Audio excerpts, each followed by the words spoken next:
Why didn't you say anything? I did. I said hello. It's just hard because I have to get service off Wi-Fi. Yeah. So what's up?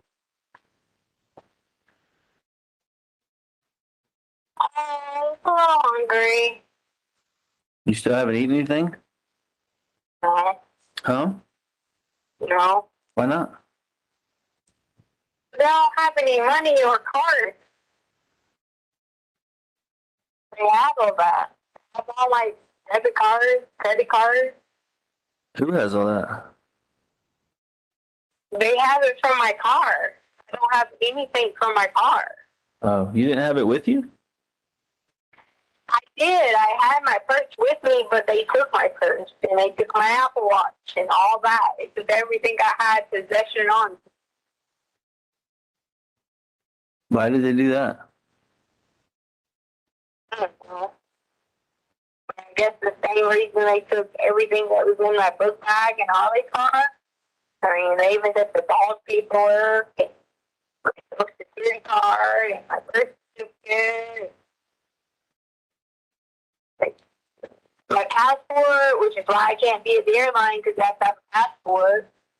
You're not working at the school anymore? I thought you had the early college thing going on. Right. They took my laptop. Then they took my car.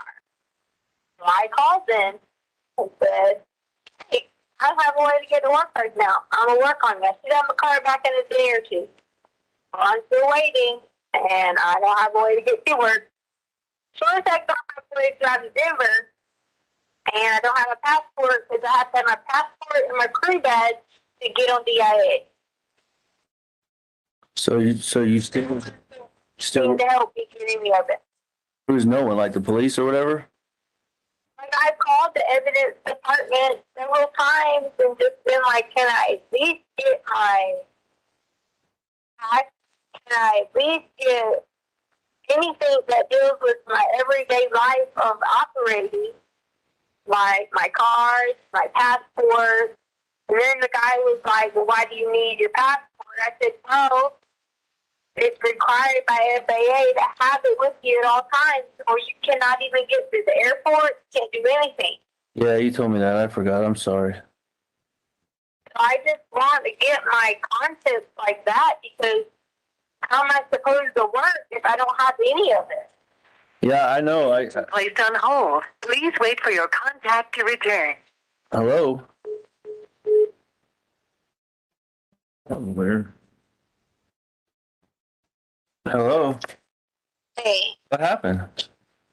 The Wi-Fi, I don't have a number, so the Wi-Fi just died, so I had to use this Indian dude's number here, phone number here to call you back on because I only have Wi-Fi. Okay. But anyway, so like, I don't have any of that stuff. So I'm not trying to purposely not go to work, not do anything. I just need help obtaining any of it to even do anything. Well, I'm having trouble too because they still freaking got my truck and you know how I have those badges I got to get in? Yeah. I can't freaking get into my secure part of my job, so I can't even do what I'm supposed to be doing either. So it's freaking driving me nuts. So like the people are fussing at Harley because she needs her high school diploma and she needs a report with her ID, social, and high school diploma, and I'm trying to explain to them what's going on.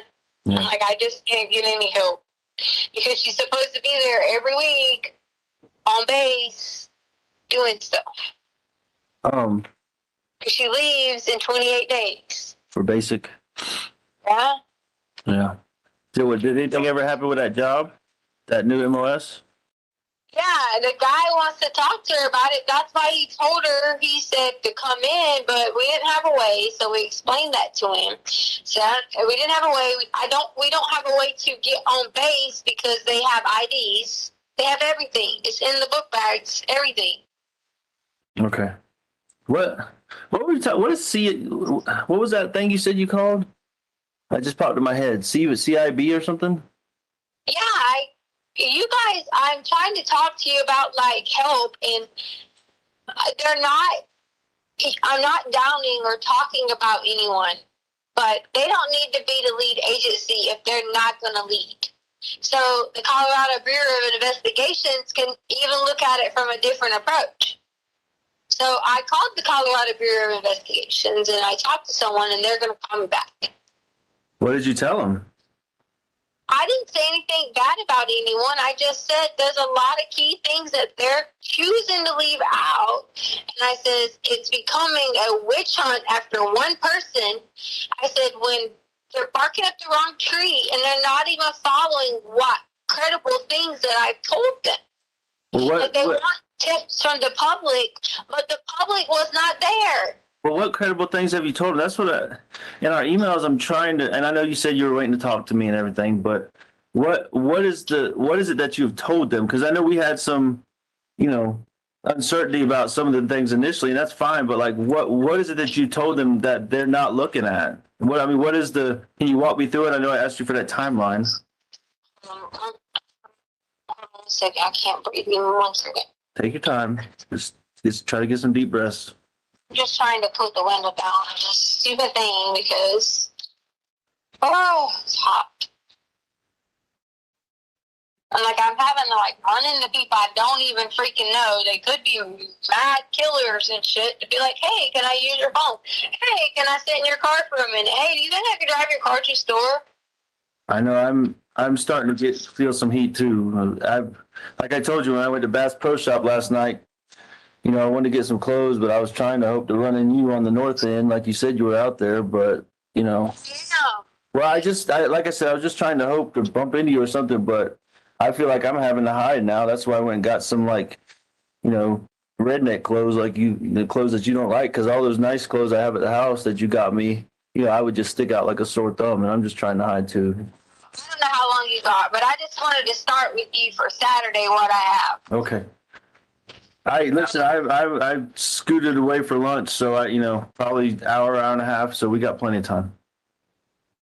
All right. What do you mean scooted away from lunch? You don't have a car? Yeah, I got a rental car. Uncle Jeff helped me out with a rental car, but I just had to get away from all them people, like I've been telling you. It's just crazy. So You staying by yourself? me and Uncle Jeff. Okay, so your Uncle Jeff is there with you. Yeah, okay. It's been me with my family members the whole time. So how long can your Uncle Jeff stay? I have no clue. It's people have been kind of jumping in and out, but I just didn't want you to be by yourself because I've been trying to be with you because I don't think that you should be by yourself with them because it's a bunch of vultures. That's all. yeah, I'm not. I'm starting to slowly see that. So, but yeah, let's just timeline because I want to hear your timeline so I can try to make sense of it. Saturday, okay. You said you wouldn't question, you would just listen. Saturday. Hold on, Letecia. Saturday, what do you mean Saturday? Right before me and Mama left. Saturday. After you left. Okay, gotcha. Okay. So this is the paper I have. I had to get it notarized because that's what that guy said to do. Right after whoever found us and took Holly's car, that's where we had left from, was the attorney. But anyway. All right. So I'm going to just go through certain things. I'm not going to read it verbatim how he did it because it would be more of in law terms. But, key one, Albert and his mom left for Denver. We put DEN in there. Around the house, cleaned up. G helped with stuff. Helped me get stuff out of his car. Gannon's always barefooted because that was something that he asked me. Even taking the trash out, things like that. He took the trash out. He stepped on something in the garage. So my car parked. You had those boards that were underneath my car, right? Yeah. Was going to go help because he was saying that there was some kind of piece out there that was going to help me. You know the little zip ties that you have on things and it's hard to get off? Yeah. So he knew where something was at to go pop those off. So he was going to go get it because I had bought them some things from the clearance store.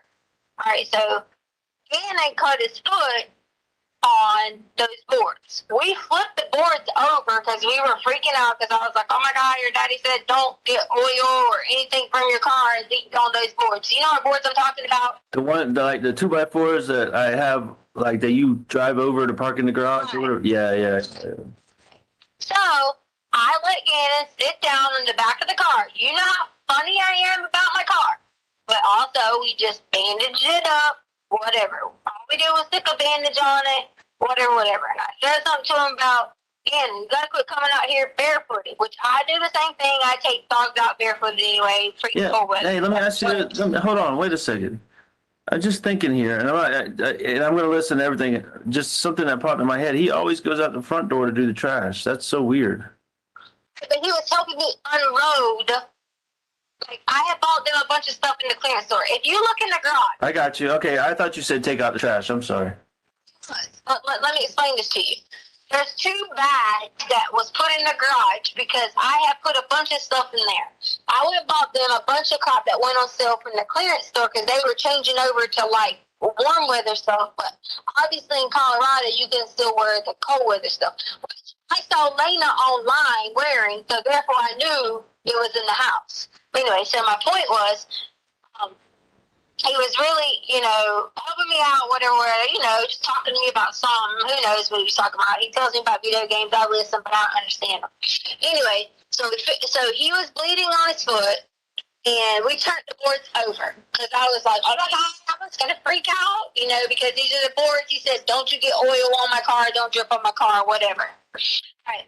So during this time frame, was supposed to be taking the trash out. I said, you might as well take out recycle, whatever. But Gannon kept going to the gate with nothing. And I kept saying, why are you going to the gate?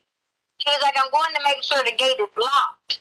Oh, okay, this is the first I'd known. I knew we were talking about locking the gate, but I didn't know Gannon had the key. I thought maybe you just had the key yourself, whatever. I didn't know Gannon had the key. Babe, he didn't. Babe, but hold on. He had the key was in our room in the on top of the dresser the whole time. Remember, he kept. Yeah, I didn't pay attention or remember. All right. So he kept going out there with the key and saying that he was checking to make sure the gate was locked. Okay, benefit of doubt, maybe he was, because we had talked about making sure that gate was locked, or been talking to somebody. I don't know. I'm not speculating.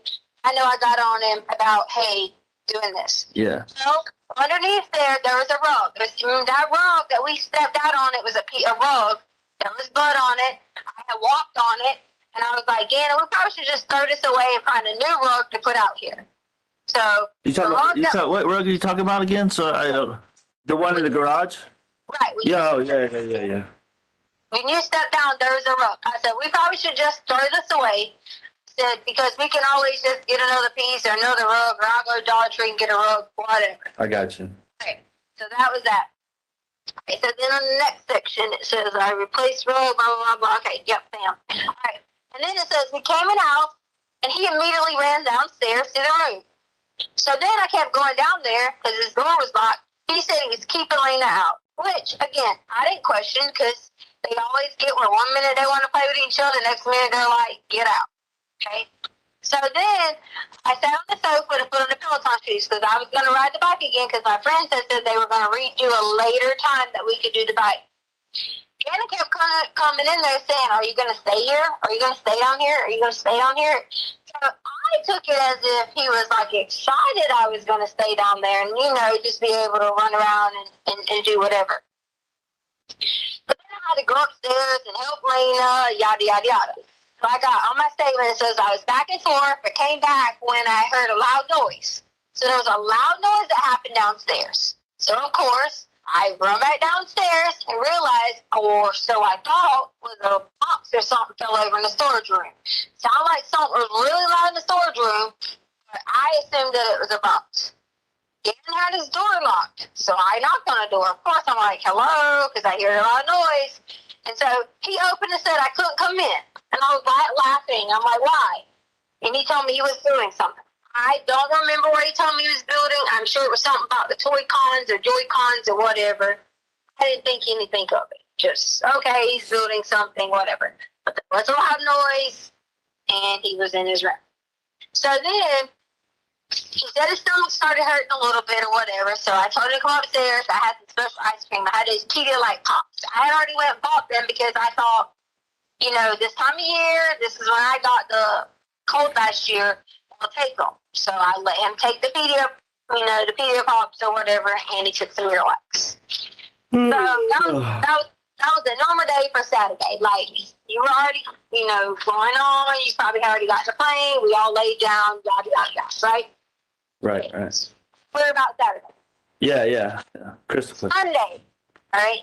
Sunday, we talked to you in the morning. Remember I told you, I sent you a few messages, and I was like, hey, we might go on a hike, whatever. Everyone's going to get dressed, Then suddenly we saw the news about Kobe Bryant.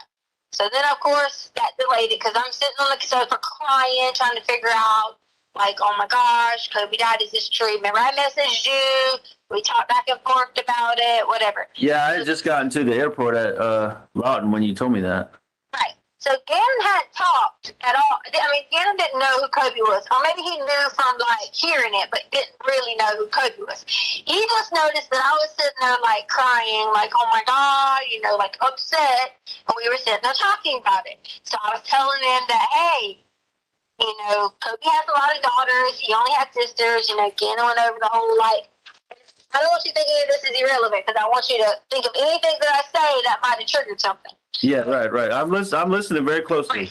So then we were talking about the daughters, and I was like, yeah, he always wanted a boy, but he never could have a boy. He had daughters, blah, blah. So then I let him in on a little secret, which I already told you over email what it was. Okay, I don't need to say it again. You already know. So me and him were talking about that. He was kind of like, really? And I told him, I said, yeah, I lost a lot of babies. I said, it was kind of hard. I said, you want one thing and it don't ever happen. I felt like I was in a situation to talk again about this because we're over here upset, crying about Kobe. And so I was like, I'm telling you because I know that you'll be able to pray and keep a secret. And we were like, kind of being silly about, this is a secret we have between each other. We'll tell Daddy, yada, yada, yada. So we sat there and talked about that for a little bit. So then Holly got called into work. So I was like, crap. We had everything packed, ready to go on a hike, had the Getty, had everything. We were going to plan on staying for a while and then go get dinner. Well, she got called on a hike. So we decided to take 2 hikes. So this is where all this confusion comes with. Hike, Harley went, hike, Harley not went. So we took the dogs on a hike through the trails in Lawson Range. So if you leave out of our neighborhood, go out to the side, go up to the little whatever, you could take the dogs on a trail, come back, yada, yada. So that's what we did first. Came back. Cannon had his water pack. I'm sure you saw the pictures online from Garden of God that some other creeper people took. He had his water pack on his back or whatever, so we got ready for round 2. So hike 2 was Garden of the Gods. So then it says, Garden of the Gods was our hike 2. So we went about 2 miles in, lots of talking about things. G asked me, did I know any of his mommy's friends from Coastal? It was a random thought process. So I just figured he was trying to be curious about it. I said, and did I remember Brian? And we laughed about some new friend named Mike too. So we were just having this conversation about whoever these people were. I was like, I don't know anybody named Brian, and I don't know anybody named Mike too. I guess a new Mike or whatever. All right, so Gannon's stomach hurt, and he was, Gannon's stomach hurt. And most of the night he had a stomach ache, and he tried to lay down and poop and stuff like that. So during this time, I'm messaging you, which you were probably tired, jet lag, whatever. It's like, hey, Gannon's stomach's hurting, yada, yada, yada. Right. If it happened regularly, he would get, whatever. That's when he asked me about the bath salts. Still, hadn't talked to you about it yet, didn't know whatever. He took a bath, and then I gave him a bath bomb, because I thought, maybe this wants to be clean. Whatever. Bath salt, I didn't know any of that stuff. So then, next section. Remember my little... Alright, so then the next section was, I don't remember exactly who took the bath first, but everybody had their baths. Everybody was doing their own thing. Gannon was like going back in his room. I said, okay. So then here's my next note. Alright, Albert had grounded Gannon from the switch. I understand he said he was still grounded, but he could get off, the next day. He'd been in his room most of the night. I knocked on the door. He said he was playing with Grayson. I ain't never heard of fucking Grayson before in my life. So again. Grayson? He said Grayson? He said Grayson. Okay. So in my mind, I thought, who the hell's Grayson? But I didn't see anybody in the room. Obviously, I weren't looking under beds or anything like that.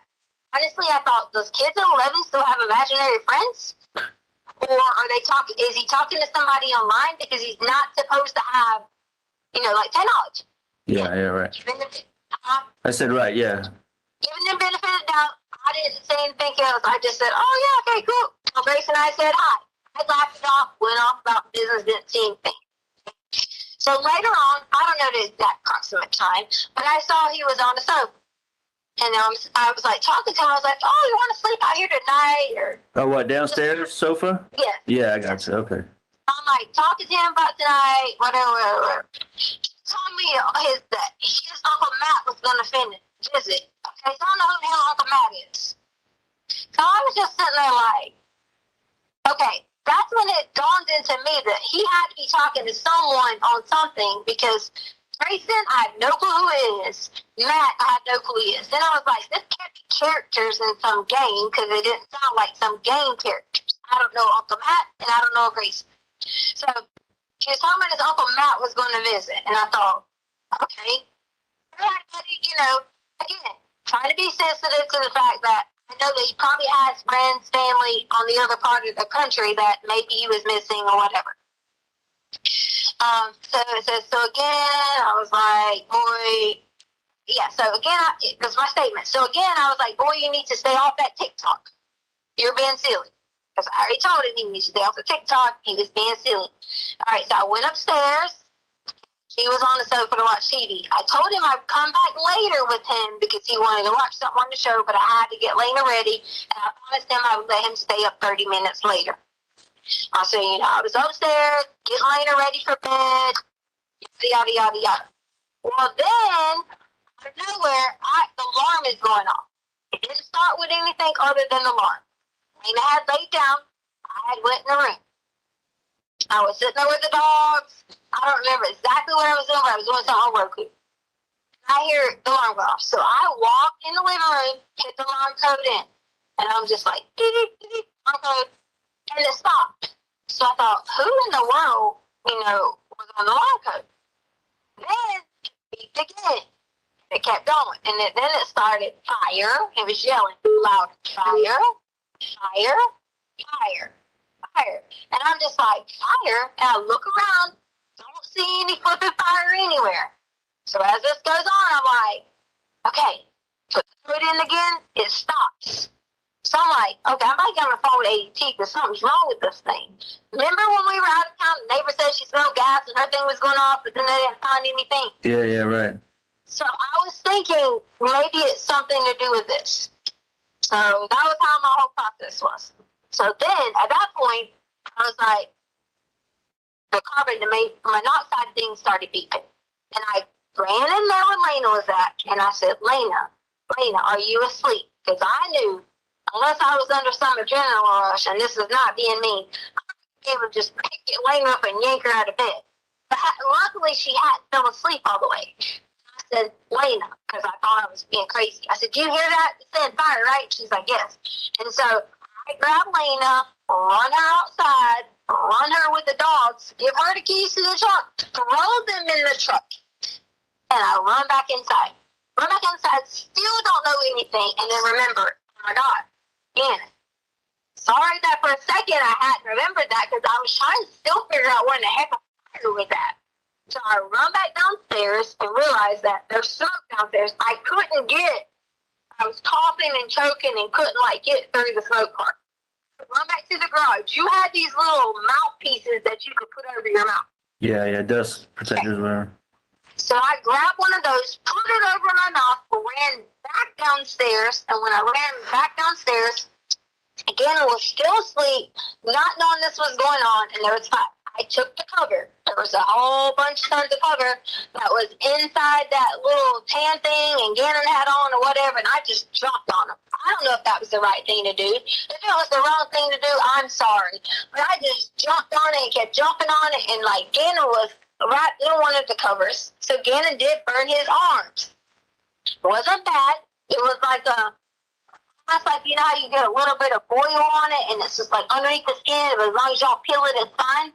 Yeah, but hey, Tisha, which arm was it? Both arms or his inside? I mean, but how was it? So Because I remember we talked about that before a little bit, but we never got it.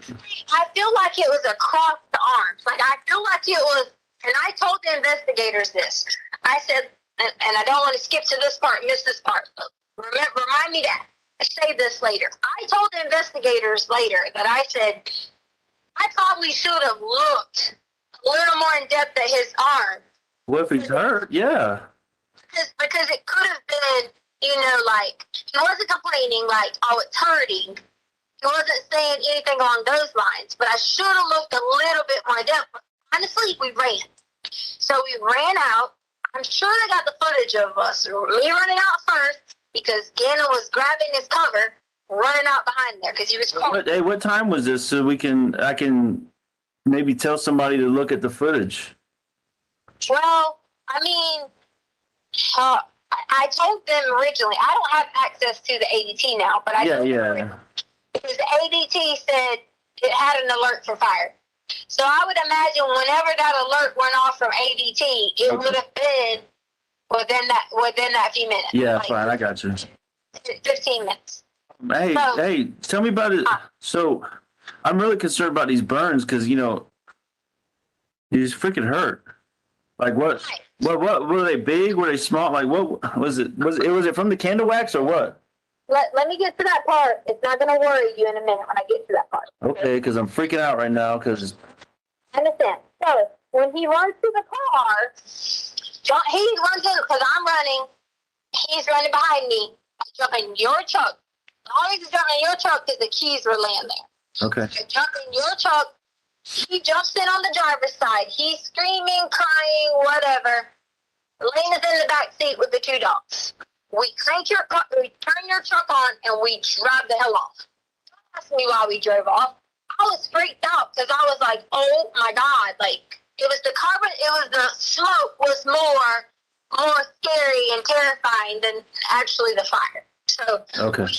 What we did was we drove around the block, and I kind of had to be like, okay, what do I do? A, do I need to call the police department? B, does anybody need medical attention? So then we go back in the house. Lena's freaked out.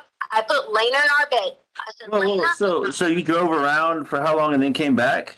No, I drove around the block. Oh, I'm sorry. I didn't hear that. Yeah, I didn't hear that. I'm sorry.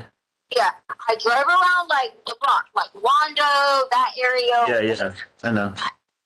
Pull back up in the drive. You didn't have much gas because I hadn't put gas in your car yet. You didn't have much gas. Right. My process of driving was thinking, oh my God, like I was in shock. So I pulled back in the driveway and parked. We all get back out, go inside. Lena's freaking out, crying. Lena and I are standing there looking at Gannon. At that point in time, I didn't see anything on his hands, arms, or anything other than take your hand where you're holding your phone and look on the insides where the edges are. That part right there had little bubbly spots. Okay? So they had bubbly spots on both sides of his arm. And I think that was from when he grabbed the cover and I was trying to grab him up and he came down with me with the cover because he was like latched onto the cover. Yeah. And I was trying to grab the whole cover to put out the fire. So from the inner parts of his arm had these little bubble spots. So you said both sides, or is it just the inner parts? I'm just trying to, because this might be key information. Like both sides, left arm, right arm. I got you. Okay, so both sides of both arms. From what I remember, both sides of both arms, because he had when Gannon was laying there, and I grabbed him to get him up. Okay, because I remember it was that Oh God. It's one of the covers. I grabbed him to get him up, whatever. He gets in the car, whatever, we're talking. He's explaining to me that he thought I was coming and he was grounded from the switch. So he thought I was coming, and when he thought I was coming, he knocked over the candle. Okay. Because apparently he was playing the switch when he shouldn't have been playing it, which is fine. But he had the candle on the couch, I guess, right? No, he had sitting on some kind of little, that little white thing that was sitting next to the couch. Okay. Oh, I got you. I don't know if the candle fell over. I don't know. I know that when I got there was a fire, and it was on his cover. So I was trying to rip the cover out of his hands to get him up and like jump on the fire. They have pictures of where there's burn marks on my elbow where I jumped on the fire. So we get in the car, and he's crying and screaming and telling me he's sorry and he don't want to get in trouble because of the switch. He was on the switch and he shouldn't have been on the switch. And so we drive around the block and I'm like, it's okay. We'll figure it out. Honestly, I flipping lost my mind because I thought in my mind, like, had I not gotten downstairs when I did, had I not heard it or the alarm system or covering outside or whatever, if I would have hit that couch, I don't know that I could have gotten again. And that was my biggest thing that my brain was sitting there like freaked out on. Come back inside. Lena's terrified. I said, Lena, go lay in the bed. She's laying in the bedroom. And I was like, he doesn't want to go back to his room. I said, okay, will you lay in Lena's bed? He said yes. He started to say he was cold and had a little bit of shivers. And so I was like, Gannon, I took him and put more clothes on top of him now. Blame it on me. Whatever. I didn't take his clothes off to go through anything, but I asked him, was he hurting? And was anything else, whatever. He told me it was just his arms. So I didn't see anything that would have thrown a flag that I had to be like, oh my God, emergency or anything like that. I didn't see anything like that. But if his arms was bubbling, that's not an emergency? Well, it hadn't broke skin. Like, it was just like underneath. It hadn't broke skin or whatever. Okay. All right. In my mind, I'm like, okay, let's evaluate the situation, tomorrow and see or whatever. It wasn't burn marks like carpet burn or like, anything like that. It was bubbly. And I told them from that, I said, I honestly probably could have, got him in the car and said, hey, can you just check this out to make sure? Because I was, in my mind, in his arms, I didn't see it as a bad thing. I just knew he was like, it's not hurting. We put aloe on it, and I assumed, okay. So then we put on the long sleeve shirt on him because he said he was kind of cold or whatever it was. He lays down in Lena's bed. Lena sleeps in my bed, our bed. Charlie comes home. I go in, and I had already prepped Charlie for what was going on. I was like, hey, don't panic when you get here. I was like, there's smoke, the house is smoky, Gannon, this happened, yada, yada, yada, yada. I was scared to go to sleep, so we both went in there and checked on Gannon. We went in there, we gave him water in Lena's bed. We gave him water, we set him up, we were like, are you okay? He was more scared of anything. And so I panicked. Of course, I was like, whoops, someone said something because I said sell the couch. I wasn't talking about sell the couch to fix the daggone carpet. I was talking about, like, I would get rid of that couch and get a new couch. Don't panic. Like, my point was, honestly, I wasn't even going to tell you because I was like, Gannon was scared of being grounded in here. And I was like, I'll buy a new couch. We'll fix the couch. We'll replace everything in here. Don't worry about it. And that was my whole point. That as long as you promise me you didn't do it on purpose, you didn't purposely do this to hurt yourself or hurt somebody, we will fix it. And that's how we ended on Sunday. So Gannon was still like, upset. He was not only emotional about the situation, his foot was hurting. So that's where we were at with Sunday. Okay. You give me 1 second to pee. Yeah. Okay, I'm back. Right. All right, so later on in the night, Gannon woke me up a few times. He said his stomach was getting worse. So I hadn't pooped yet. I messaged you, but you were already asleep. And I was like, hey, Gannon wants to know if he can stay out of school tomorrow. He's scared of pooping in his pants. I think you probably were still asleep. You might didn't get it until the next day, which is not your fault, my fault. It was time zone and tiredness and whatever. Yeah. Right. I stayed up with him a few times in the bathroom.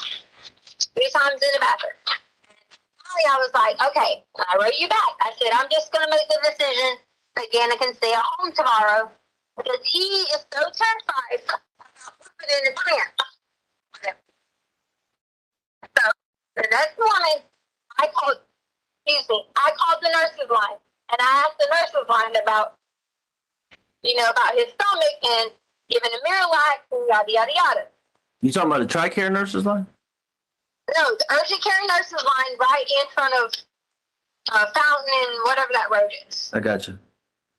So I called them and I said, hey, I know typically people are constipated, you give a Miralax, yada, yada, yada. He hasn't really went to the bathroom, he has blood coming out his butt. And so they just basically explained to do the best she could to get him to pass, and if not, then we needed to call our care provider, whatever. He started beating me up over that, saying you didn't need to have a referral to do this. That wasn't what I was trying to say. I was trying to make the point of, does the boy need to have, like, you know, anything done, or can I just give him, like, an enema or something like that? Because I already talked to him about that. So if this don't work, you want me to give him, like, an enema or something, because it was a big old turd he was trying to get out. Yeah. So then, that morning, we were like, I said, Gannon, I said, I'm going to stay at home with you today because I don't want you to stay by yourself. Now remember, we've let Gannon stay by himself. He's been responsible, whatever. But in this state, as in his state that he was in, not feeling well, stomach hurting, bubbling a little bit here and there, him being embarrassed, I made a decision that it was not okay for him to stay there by himself if he was sick. If he's on normal terms, taking care of his sister, playing his Switch, doing his thing, then that's fine. But I said, Gannon, you're going to need to go with me. I said, there's a few things I need to handle today. He asked me what, and I was going to look at a bike for you. This guy that was on Craigslist, because he had this bike, like a touring bike, and I said, Yeah. you go with me to look at this touring bike or whatever. And that was Monday? Yes. Hey, so did you give him Miralax or the enema or anything like that? What else did you give him? I have in this notes what day I gave him Miralax. All right. Trying to poop regularly took, that was the bath salts day, like to Saturday. He had Miralax on Saturday. Yeah, here it is. I gave him ice cream and said it had special stuff. Because I was telling him it was really those like Pedialyte ice cream. Yeah, right. Yeah. And took Miralax. That was on Saturday. So hold on, I'm trying to just because obviously I'm worried to death about his little arms. Did you rub any cream on it or give him anything for the pain or did pain medicine or anything like that to help him? Pain medicine because I didn't have any pain medicine to give. What I gave him was the aloe that was in our bathroom, that green aloe. We even made like a little silly joke about it because he wasn't hurting. Remember how I was wrapping Sadie up with the little thing? Yeah. I wrapped it around his arms too. Oh yeah, the little bandages or whatever. So I put the green aloe on it, and I said, "You can, or do you like Sadie?" And we laughed about it. Yeah. Laughing about it, being silly. Yes, it hurt a little bit, but being silly about it on his arms. So that. So you didn't give him any like children's Tylenol or anything? I didn't give him any kind of, he wasn't saying that he was hurting in any kind of pain to give him any kind of Tylenol, to give him anything at all. And if you feel like that would have been a lapse in judgment on my part, then I'm sorry. No, I'm just trying to sort through it. I know how both of them are about, every time they scrape their finger or something, they want a Band-Aid. So I would just assume that if his arm was all bubbled up, did his arm stay bubbled up like until the next day, or did that go down that night, or how that's worrying me too. Okay, so to get to the next part, Gannon started to peel it. Wait, like when? When did he start to peel it? Gannon started to peel it because I guess he was either asleep, I don't know, anxious, I don't know. Monday, he started to peel it, Okay. like peel his skin. Yeah, like Monday morning or whatever. Again, I swear to Jesus told detectives this. I said he started to peel it. When he started to peel it, it had I don't want to say not gooey stuff or whatever, but it's almost like it was like popping it type thing. And I said, oh yeah, like a blister or something. Yeah. I said, listen. I said, if it gets worse, we're going to drive straight. And that was already the plan. That's why I didn't go to school. I said, if it gets worse, after I put all that stuff on there, whatever, I'm not that type of person person where something happens immediately, run to the hospital. You know, you and I've had that conversation before where you would say, like, every little thing, Lena ran to the hospital. I was trying to evaluate it to see, as long as he was talking fine, normal, acting normal, I didn't see at that point in time that he was under any kind of pain. I got you. Or say that to me. Okay, all right. That was a lapse in judgment on my part. I apologize. But he started to peel it because, you know, obviously he starts to peel things and pick things. So along with peeling that, he started peeling his fingernails. So, and I'm like, that morning, I sent you a picture of Gannon laying in bed on Monday morning to your phone. Yeah, right. Gannon was laying in the bed, whatever. I went back in there, checked on him, gave him some more water, made him drink some more Pedialyte because he wasn't eating because he was so upset. And that's when I noticed he started peeling things, like on his arm. And I said, and at that point in time, which I told you, like I told them, Gannon had blood that was on his arm and on the side of his wall. I guess from sleeping through the night, whatever it was, peeling it. Because we toted him back down to his room after Lena decided to go back to her bed. On the side, you said on the side of his wall? You never told me that. No, I told detectives this. Oh. You never talked to me about this. Okay, fair, fine. I mean, I'm just, this is new. I've never heard that before, so now I'm even more worried about him. So they should have told you this. So then I went in there that morning, sent you a picture. I said, Gannon, why do you have blood on your wall? I was like, it wasn't a lot. Don't panic. It wasn't like. Oh, so it wasn't like a lot, like all over the place? It was just like a little streaks or something? Oh. I said, Gannon. Says, did you peel those things? Yes, he did. I said, okay, here's what we're going to do. We're going to re-bandage your arm. I says, and if you're feeling bad or it starts bleeding, you get a fever, anything like that, I says, as soon as because I was going to go talk to the man about the bike. Right. He said, you have to go there first. You want to go to the hospital now. Of course, maybe I shouldn't have asked the kid that, but based on my judgment and what I was seeing with him, I didn't think that he needed to go right away. We went on about our business. And I said, if you start to feel any pain or hurt or whatever like that, we'll just drive to the base. We'll explain to them what happened with the fire. We monitored it through the night, so on and so on. That was our intent. That was the plan the whole time. Everything. Nothing wavered from doing that at all. Gannon asked me questions. He was just like, why does this happen to me?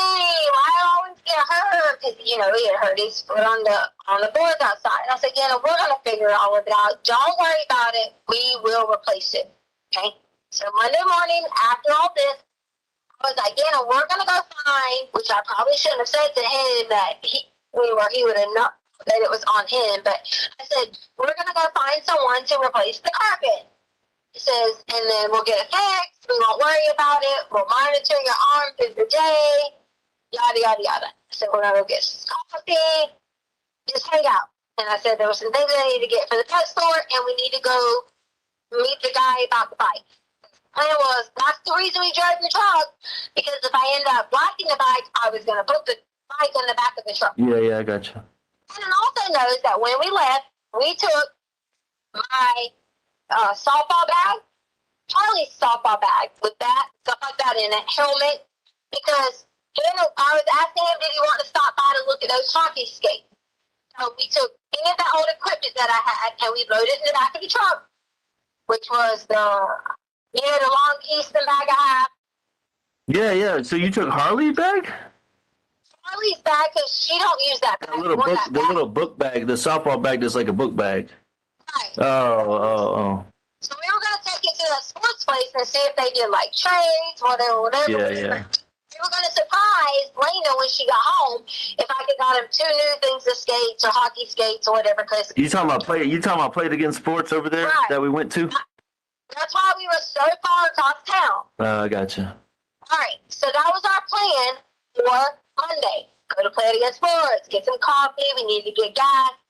And we were going to monitor his arm along the way, go check on the thing about the bike. Right. We go to, drive around. I think we went to Dunkin' Donuts first, and then the gas store, or it might have been by its first. Like over by our house, Dunkin' Donuts? Went to Dunkin' Donuts by our house. Hey, Dunkin' Donuts sharing lady already released the video of us going there. You can see my arm reach out the window, fucking grab. Sorry, I didn't mean to say F, and I'm just over all this. Grab the coffee out the car. Then I turned around because I was about to get Gannon a Frappuccino, but he said he didn't want any. So then we drive off from the Dunkin' Donuts. So then we drive off from the Dunkin' Donuts, and we go up. I turned 87 somehow, but meant to turn on 25. Needless to say, I went up the bottom. 80? You mean 85? Yeah, 85, 87. Yeah. Oh, okay, all right. I went up towards Nevada, which is where, like, Harley gets her eyelashes done, that type of area. What, like past? Wait, you talking about past Walmart and all that? Like not towards Fountain, the other way, right? Where the roads. Okay, remember where we went to the recycle at before and the road split? Yeah, way down there, close to. Yeah, okay. But that's towards Walmart. Turn. Yeah, okay, I got you. Okay, so that's the route that I take, which I'm sure they had because I'm not hiding anything from or the GPS that I took. So I went that way first, and I realized I was like, oh crap. I was like, I probably should have got on the other exit because I really didn't know.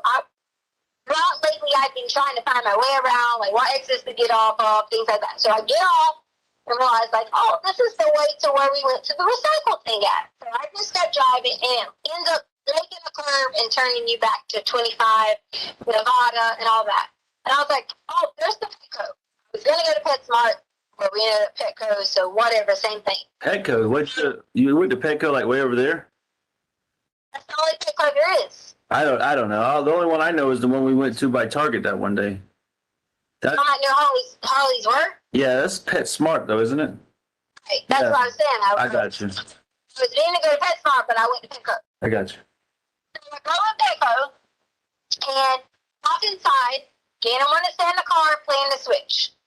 He was like, he wanted to stay in the car playing the Switch. Again, Colorado law is he could sit in the car at 11 years old. Oh, so he had it. So he took his Switch with him. Right. Oh, I didn't know that.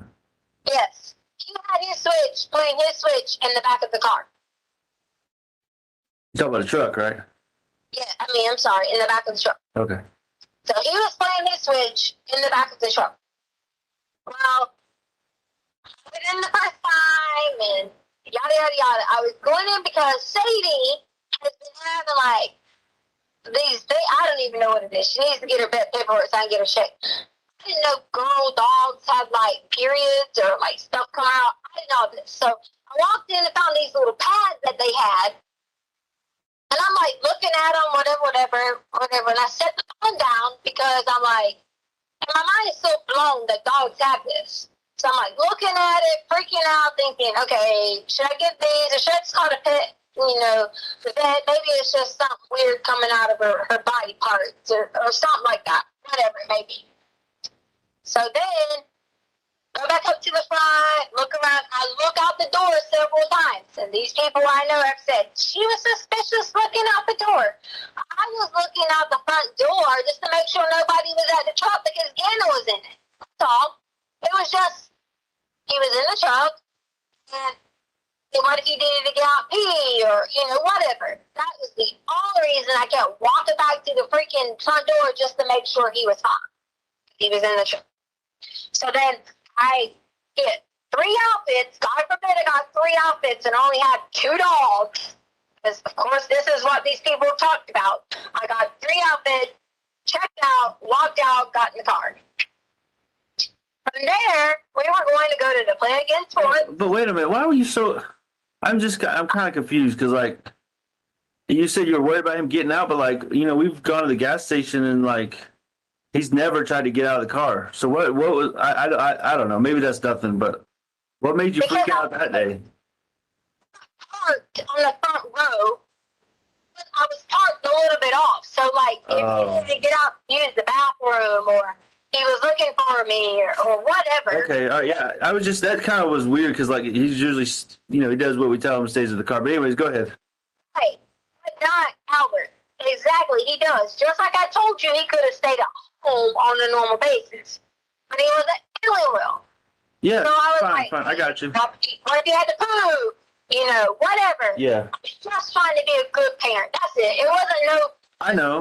Looking in the car. I got you. It just was weird that you said that, but it's okay. I'll just go ahead. I went on, got the thing, checked out, left. I don't remember if we were stopped at another store in between there or what. We were headed to go to the Planet Again Sports, and we were headed to go talk to the dude about the bike. Well, they had my phone, so they can see that the guy wrote back about the bike with the pictures, and I was asking about prices and yada, yada, yada, yada, yada. And I was like, I didn't want to go to the man's house with the bike, without, I wanted it to be legit, I got me in the car, and not only had me in the car, I got Gannon in the car. So I thought, I need to, I need to make sure this is legit. So I'm like, send me a picture of the bike. Can you call? Can you whatever? And he wasn't acting like he was wanting to give me information that he could meet me at a safe spot to go look at the bike. So you weren't going to go to his house or something? He was just going to meet you in general? I told him messages that I didn't want to just go to some random person's house, and that's probably why they're looking at this whole Douglas County thing, because he lived almost at Douglas County. Okay, that does sound sketchy. That was probably a good decision, so. Yeah, so again, I'm in an open book with them. They took my GPS and everything. We got to Douglas County, and me and Gannon was talking about it, and he was like, do you know this guy? And I was like, well, not. So, wait, I missed the part. You said, so you went to Petco, but you said you were going to Play It Again. Did you never go to Play It Again? I forgot. We didn't never make it to Play It Again. That was on our agenda, but we were trying to go for the bike first. Oh, okay. Sorry, I got confused. I'm sorry. Okay, the bike was a priority first. Okay, so I was gonna go out to meet the guy with the bike, and somehow they have my email. They subpoenaed all that. They can see the information coming from the Craigslist. Okay. Oh, it was Craigslist. So someone had something on Craigslist. Oh man, that's sketchy, isn't it? Yeah, I don't trust that shit. You there?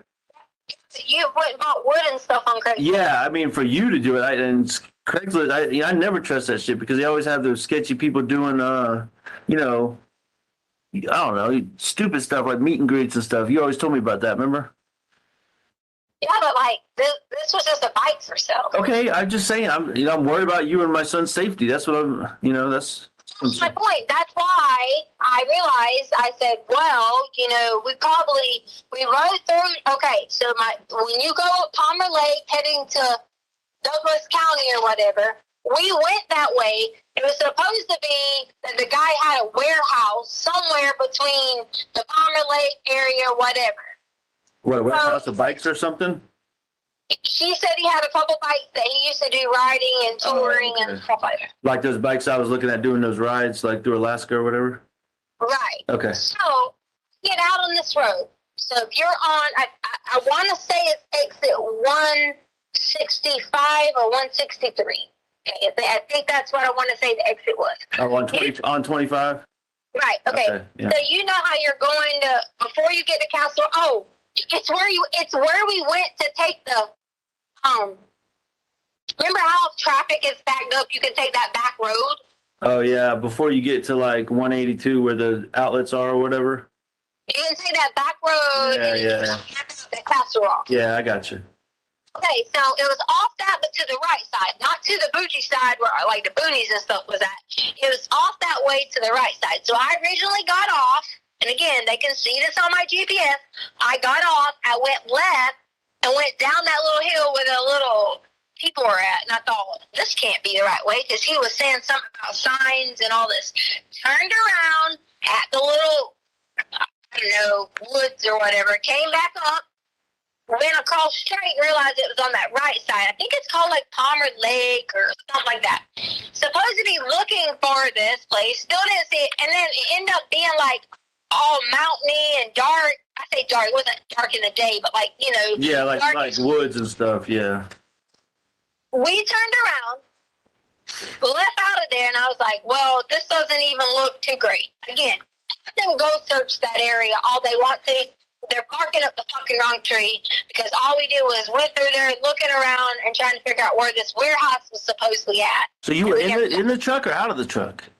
We We're in the truck. Oh, you had me worried. I'm like, you're out of the truck in the woods looking for a warehouse? No, it was just driving through there. It was like down, around, up, around. You know, Colorado has all these mountains and shit like that. So I came back out, got back on 25, and was like, crap. I was like, I don't even like think that was a good place.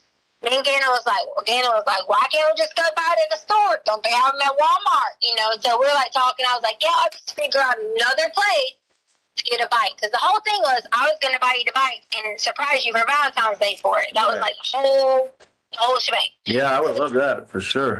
At this point, we never got to play it against sports because it was approaching the time that we needed to be headed back. Okay. So I said, Gannon, I'll just come back and go to play it against sports again later. Don't worry about it. Your daddy and I have been talking about getting hockey sticks. So we come back up, heading back towards the house because, we had to get back to Lena. Oh, I forgot to tell you a point that we left that day because I put my notebook down.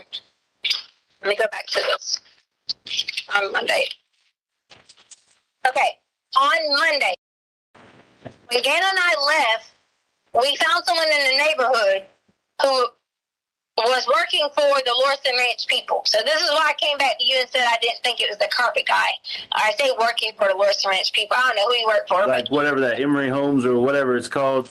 He was working for the home company. I approached the guy, asked him, could he go fix the carpet? That was before we even hit the road. So that was before Dunkin' Donuts and all that? Yes. Oh. Yeah, I meant to tell you this. So it was before Dunkin' Donuts and all that. So I gave him the garage code because he apparently worked for the company or whatever. I gave him the garage code and told him I had money sitting on the counter because Charlie was gonna. I remember I've been playing those lottery ticket things. I was get tens because I was like, well, he can just have those tens and I'll get more money from it. That's why I had one on the lottery. Well, that's why I thought that the carpet person, had access to the house, whatever. Come to find out later on, he didn't even make it there. But I'll get to that point when we get there. Why would you give him access to the house? Well, because he was yeah, but contract, like part of the people, and Gana was with me. Okay, all right. So I didn't think anything was a threat if the children were with me. Yeah, I got you. Someone was going to come in or whatever. But that, you know how I am about that stuff too, right? I mean, that's. Anyways, I don't want to stop you. Just that kind of worries me there. But go ahead. You there? I didn't give him a code to be any kind of whatever. No. I was trying to get the carpet fixed so the boy could not be so upset. I got it. I just don't like, how I am. I don't like have people having access to our house and stuff. But, whatever. Just go on because I don't think that's a big deal. So. Anyway, so back to what I was saying. Sorry. I wanted to make sure I didn't leave out that point. Okay.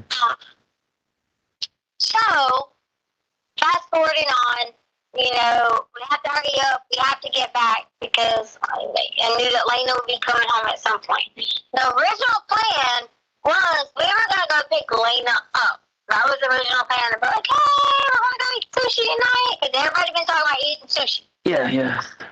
Gana wanted to stay at home. And I was like, no, Gana, you probably shouldn't stay at home. You still aren't feeling the best, whatever. You should not stay at home. I said, so we're all going to eat sushi. If you don't like it, you can just get rice, chicken, yada, yada. So that was our plan for the day. We got home about, I don't know what time the alarm got set off. 2:30, 2:45, whatever the whole crap is. Okay? Well, I noticed that during the time frame, I set the alarm to alarm away. And I have it from the ADT. Okay. When we left. Somehow, during some point, the alarm changed from alarm away to alarm stay. What point? I had all this, and which was on my phone that they took. Oh, okay. All right. And I said, hey, what are the steps in alarm going to arm away to arm stay? And they instructed me that if the door was not open with a sensor, it could have been that you accidentally set the house to alarm away, and it would have went to arm stay if it noticed movement that was already in the house. Oh, I got you. Right. But there's a sensor on the garage door. Right. Okay? So keep this in mind. There's a sensor on the garage door? I know, on the door coming in from the garage, there's no sensor. No, you said there was. So, there's not. I didn't think there was. Yeah, I was saying there's no sensor. I might have said it so fast. I was saying there's no sensor. Okay, sorry. I misunderstood you. I'm sorry. So, either you can come in, you can set the alarm to arm away, and you can walk in through the garage, and it will immediately go to arm stay. Or, you can set it to arm away, and when the dogs move, and it will go to arm stay. As long as that back glass door wasn't triggered, and that front door wasn't triggered, it will not change. Okay. So, All right. keep that in mind, okay? So, this whole thing about your neighbor, he got paid $5,000 to release this video. It's a proven fact, okay? It's already been looked at by tens of thousands of people, and it's been investigated. Again, and Stauch got out the other side of the vehicle. Okay. All right. Shadows, movements, infrared, whatever you want to call it. Again, and got out the other side of the vehicle. Okay. So okay. All right. So he's home with you now, is what you're saying. I just 2:45 or 2:30, I'm not sure exactly, but in that time frame before Lena got home, I'm getting out, going in the house, or whatever. Gannon goes in, and Gannon goes straight to his room. I go upstairs because I was had wanted to try to get on that Peloton the other night. Didn't get a chance to. Put my headphones on. Yada, yada, yada. So I'm in there. Gannon had asked me, that you said that he could go with a friend. You then text me, I don't know exactly what time, but at some point in time, you had told me, don't let Gannon go with a friend or something. yeah, right. Gannon came back and said that you said he could go with a friend and come back later tonight. Again, I said, your daddy said you can play with your friends in the neighborhood, but you cannot go with some friend in some car or whatever it may be. Put my headphones back on. That was where I have completely parts of the information and not parts of the information. I hear another loud noise downstairs. Not even about, 10, 15 minutes later, maybe 20 minutes. Yes. But I thought you said you were doing the Peloton. No, I said I've been wanting to go back and get on the Peloton because I didn't get to Oh, okay. the other night. So I had my headphones on and I was kind of trying to get in the pre-workout mode or whatever you want to call it, because my goal had been trying to get on the Peloton every day. Yeah, right. So then I heard another noise again, and I was I pulled them off my ears. I know they're noise counseling, but I also am not stupid. I don't wear them all the way on my ears because they freaking hurt. And I was like, Gannon! Didn't hear anything. And I just thought he's down there bumping and bopping and, doing his thing, whatever it may be. Still sitting there, just chilling, doing whatever. Heard another loud noise. And I thought, okay, this is it. I thought he was stomping around, doing crazy things, whatever. He's supposed to be going to go play with a friend. When I walked downstairs at that original point in time, I thought that guy was the carpet guy. Similarities?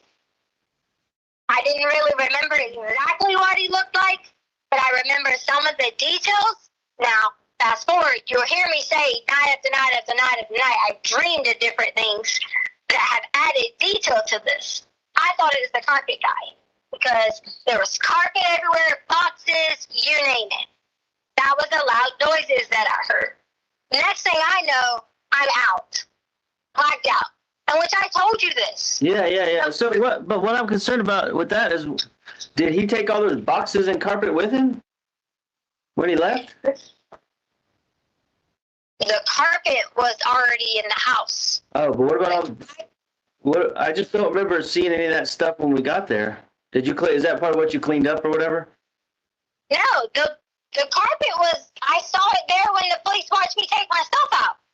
Okay, but you also mentioned he had a bunch of boxes and stuff. But I mean, it's not a big deal. I was just wondering because Boxes like laid out everywhere. right. I just told the detectives I thought we were getting robbed. Okay, I got you. I thought that was the whole point of boxes was to get robbed. Okay, all right. On Gannon's table, which I'm sure it had to been if it was swiped correctly, I hit my head on the back of Gannon's table. Like hard. On the back of Gannon's table. What table? The one I made him? Yes. Like the back of it up against the wall? No, as in the back of my head, and there was the table right there. Oh, okay. I thought you said the back of the table. I'm sorry. No, the back of my head, like his table. Okay. So from there, a lot of it was a blur because I hit my head. I got you. I just remember certain pieces here and there. I remember Gannon running and like jumping on the guy who I thought at the time was the carpet guy, and I thought we were about to get robbed. I just remember bits and pieces like that, trying to push him off, and all I remember now that I sit back and remember, like, play it in my head again, play it in my head again, play it in my head again. It was a very calm conversation with Gannon and this person. I just remember him asking questions, the same questions he asked me, they were talking about. And who do you have me on speakerphone with? Because I know you do. What are you talking about, Tisha? Who's listening to my conversation? Me and you. I'm trying to figure out, like I told you the whole time, the So- truth. I just want the truth. Okay, so during that time, I heard that same thing that Gannon asked me about knowing his mommy. Why do you think I've been adamant about you saying to you, oh my God, there's a piece that we're not putting together, that we're not missing, there's something different. I don't know how to put it all together, but Gannon knew something about something. And all I kept hearing him say was, do you know where Uncle Matt is at? I don't even know who Uncle Matt is. Yeah, I ain't never heard it. The only Matt I know of is, what's her name? Your sister. Well, that would be his uncle, and he would know him. Yeah, that's what I'm saying. That's why when you said that 20 minutes ago or whatever, I just like, I had never heard no Uncle Matt, so. When I woke up and like out of this state of confusion, going crazy, whatever was going on, I remember Gannon saying he would be back later. Okay. Like Uncle Matt saying he'd be back later? Gannon said he would be back later. Oh, Gannon said, okay, all right. So in my mind, I'm like, did I really like what the fuck just went on? Okay, hit my head twice. Had to fight off some dude that I explained to them and gave them a description of the whole entire time. Okay, I have been adamant about this and about finding this person. Is that the Mexican guy you told me about, the Mexican guy? He was dark-skinned, and I say Mexican because I assume... Tisha, you just said she. You mean he was dark-skinned? I never said she, I said he. Okay, all right. I'm sorry. It sounded like you said she. I'm hearing things again. I'm sorry. Mexican guy, okay? I gave him the description of that, but to me, dark-skinned, I mean, their own stepfather could look Mexican. Are you talking about Mike? Right, and Yeah. at that time, it wasn't Mike, obviously, but in that time frame, I'm trying to figure out, first, is this real life? Because I was totally, completely in shock what was going on. I thought we were going to get robbed. I thought they were about to take everything. I thought someone was trying to hurt Gannon. I hit the head. I didn't really know back and forth what to do. I was a little bit out of it. I'm not even going to lie. My body system was already weak because you know how it is in the first 4 to 5 weeks of being pregnant. That's my mind was completely fucking gone. And my mind jumped up after everything. And I said, okay, Gannon's going to be back. Gannon's going to be back. I paced up and down the stairs. During that So, time, babe, hold on. Why did you tell me you got raped and now you're not telling me you got raped? You think I want to tell you what a man done to me? I mean, like that first day, I told you I would do everything within my power to protect you and get you the help you need for that. But And I went for that's that. a key part of the story. I'm just trying to make sure I'm getting it straight. And I went for that. And that's not something that I want to be like. Do you think I want that blasted on El Paso News? Okay, but this is me. I'm just trying to help you in this situation. Make sure you got what you need from that. But if I don't want to get you worked up. So go ahead.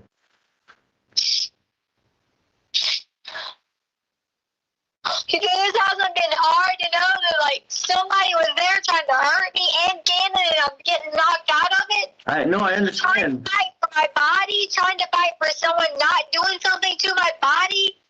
That's why I'm just trying to make sure I know everything that happened. Remember, this is about the truth. This is not about anything but me and you and the truth. So. And I can't tell people that because then they're going to say nothing to me, call me names, and you won't even want me.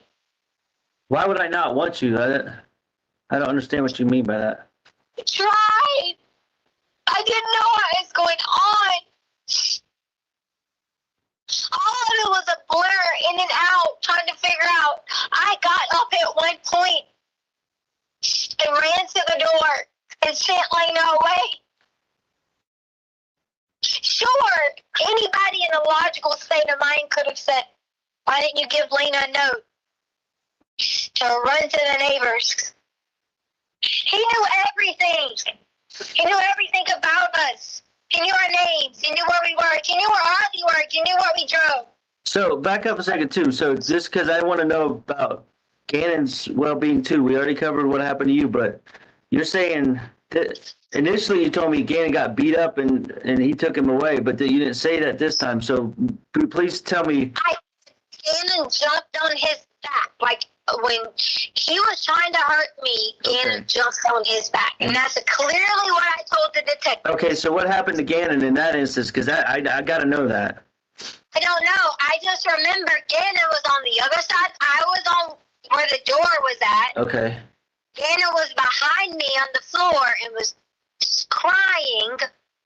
And Was he bleeding or anything? Was it like? Know that if he was bleeding or anything. Okay. All I right. just remember, all I could barely see what was going on.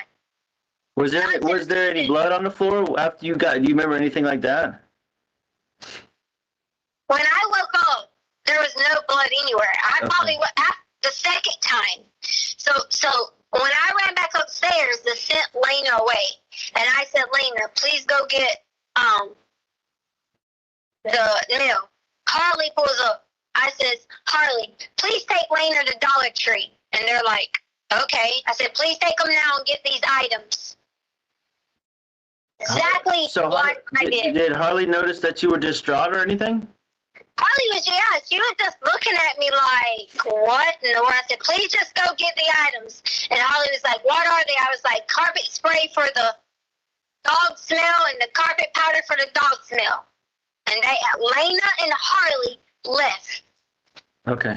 All right. Because I didn't want Lena and Harley to come in. And there you got two more people involved in this. He's downstairs with Gannon. I don't know what in the hell is going on. I'm freaked out like if I'm in some Lifetime movie. And no matter who I called or said anything to, they're going to do me just like they're doing me now. Came back downstairs. Tried to plead with him about what was exactly going on. He had Gannon wrapped in his arm, like his arm around him, and was saying, Tisha, hold on just a second. I'm trying to understand. So, oh my goodness. So you're downstairs, and all this is going on, and the guy is downstairs, and you send Lena away? You come upstairs and send Lena away while the guy's still downstairs? Right, or did you want Lena to come in and be there too? No, I'm just trying, babe, I'm just trying to understand everything because some of this is new information for me that you didn't tell me initially, so I'm just trying to process. You wouldn't let me. You wouldn't let me sit there and talk to you. Okay. You're treating me like a criminal. Okay, I'm just trying to understand it, so I'm just trying to sort through all of it, so keep going. Thank you for clarifying, though.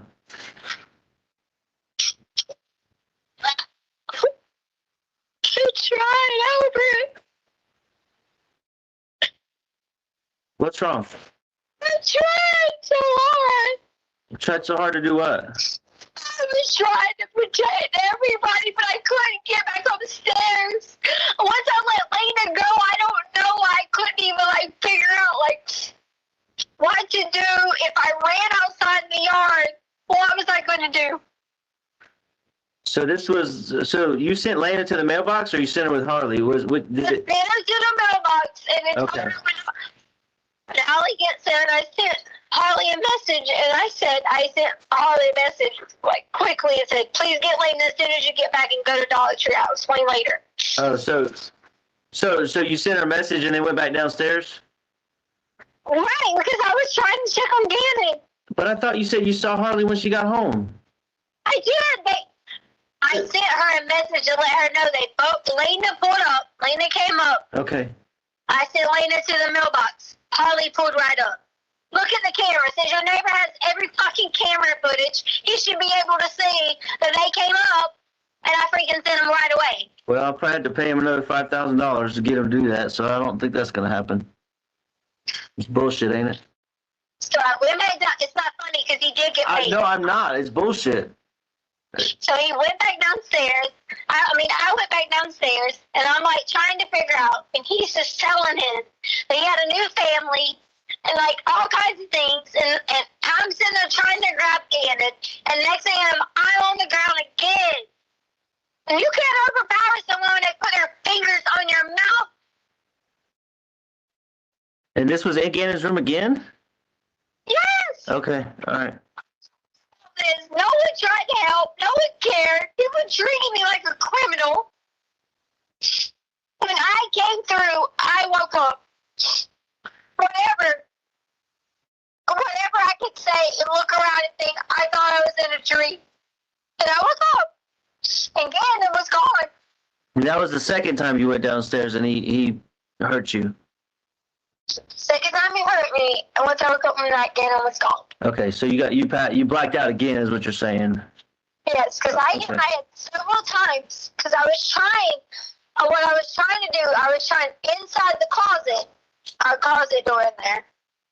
I was trying to get in there, because I was like, man, there has to be something in there that I can just swing, whatever. I didn't know how to use the freaking big gun, so if I'd have left out from sending Harley and Lena away, I didn't know how to use your big gun, like the assault rifle. And my gun wasn't in the spot that it always was, because you know why? My gun was already in my car. But babe, I'm just trying to understand here.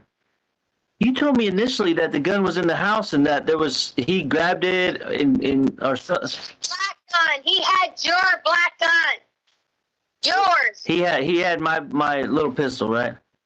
The black one, yes. Okay, all right. Because I thought maybe I'm wrong, but I thought initially you said your gun. That's why I was confused. No, my gun was outside. In the car. Okay. Your black gun. That's why I was terrified. He knew everything about us. He was threatening us. Every single thing. He knew what kind of car that your mom had drove there and stayed there the whole time in a rental car. Hey, when did you bring your gun back in? After all this happened? You told me to go get all the guns together. No, that was when I was collecting them. You said your gun was in the car. No, Albert. On the phone call with me, you said go check and see and be accountable for all the guns. When I told you because you had stored them downstairs in those. My gun was in the. I don't know about yours, but my gun was in one of the totes. Remember, you had put it there. Because the lady was babysitting. Okay, so the guy had the gun and he put it back in the tote? No, he didn't put the gun back in the tote. The gun was left there. So you put it back in the tote? The gun was left there. Gannon was gone.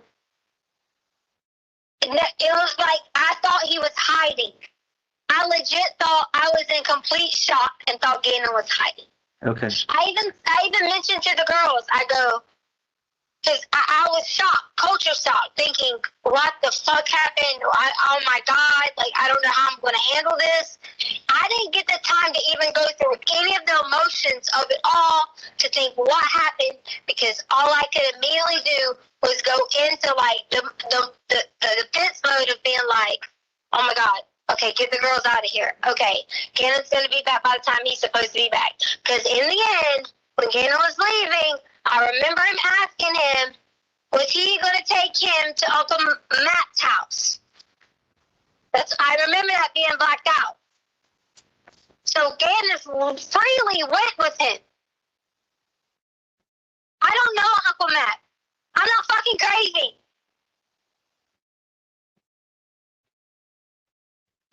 So he left with Uncle Matt in a car or something, or in a van, or you don't know?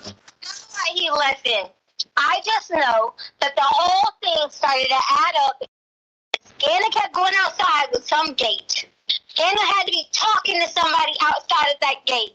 I begged the fucking El Paso County police officers to find anything on that side of the house where Gannon might have went out at night talking to whoever it was. Any cars that was parked on that side of the house. Nobody helps me.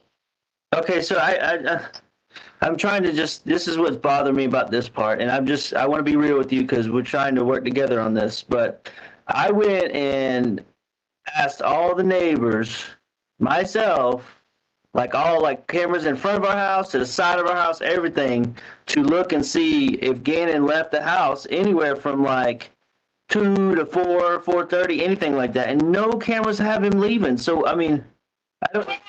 What kind of cameras? Are they like Rogers that run 24/7? Yes, like 3, 4, 5 of the neighbors have those 24/7 cameras. And some are like ours, which are motion censored.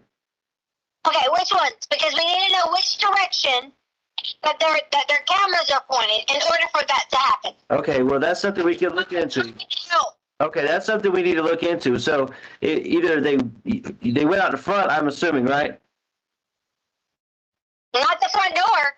So what the garage?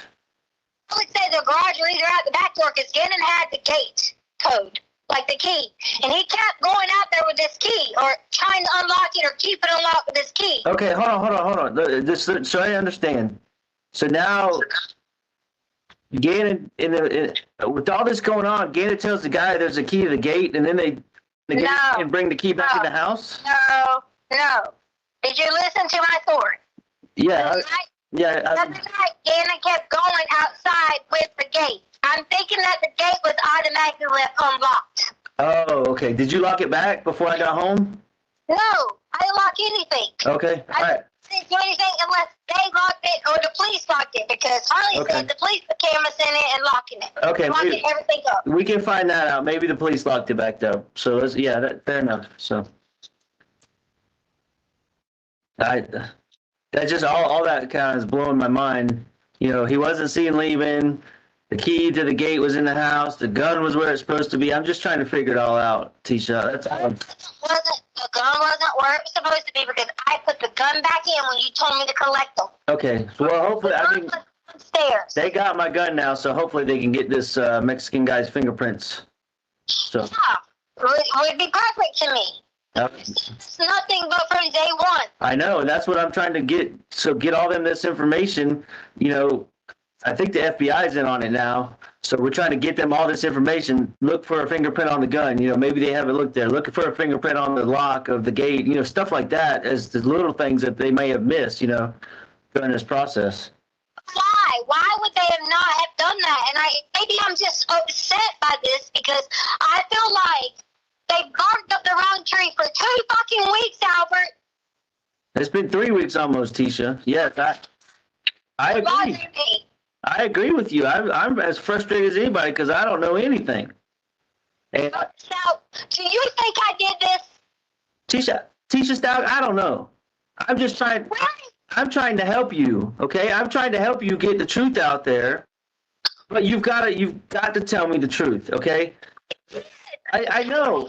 Here's what I told the police. The only difference is I thought it was the carpet person, but once I went around because I was freaking out trying to figure out, I was like, if I could go get this fucker and bring him in, and I drove through the neighborhood, the description that I gave El Paso is exactly what I saw. But that is not the exact description that I gave of this carpet person. So my point behind that was, I don't think it was the carpet person because I eliminated him because he didn't have craters on his face. He did or didn't? So, but let me, hold on. You know what? Something. Remember how? Oh my goodness! Thinking back to this whole that trip you made for the bike. You never found the guy, right?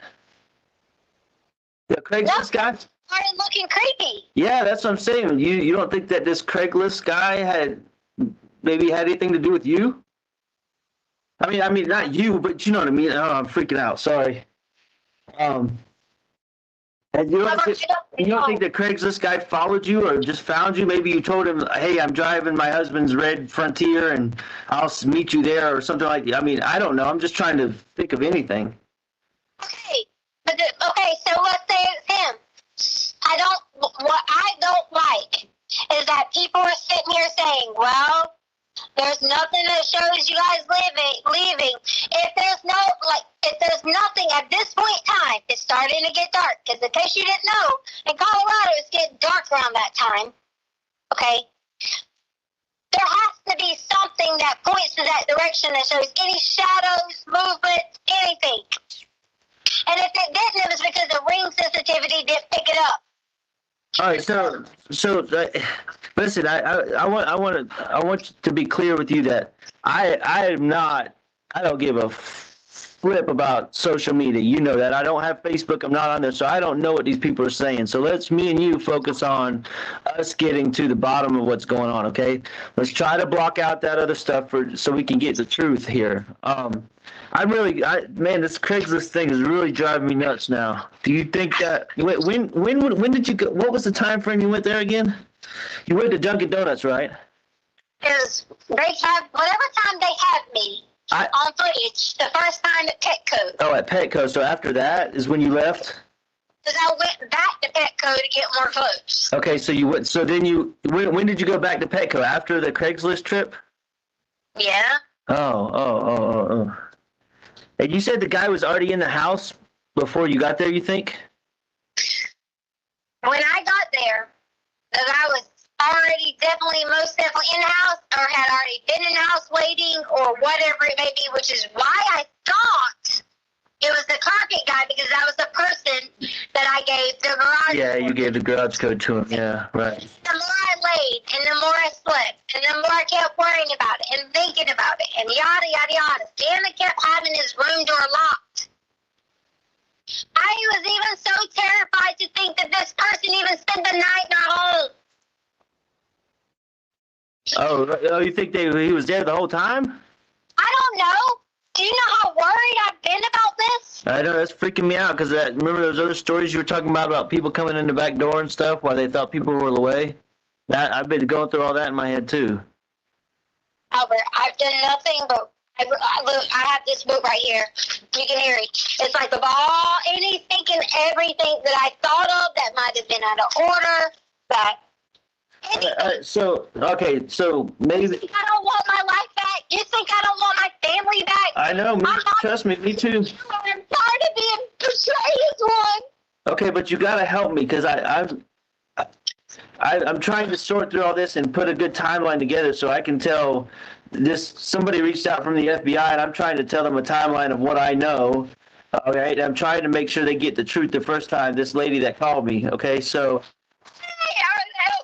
people not going after this. Why? I don't know. Maybe the FBI is. I don't know. I know they're doing everything they can. Maybe they missed some things we don't know.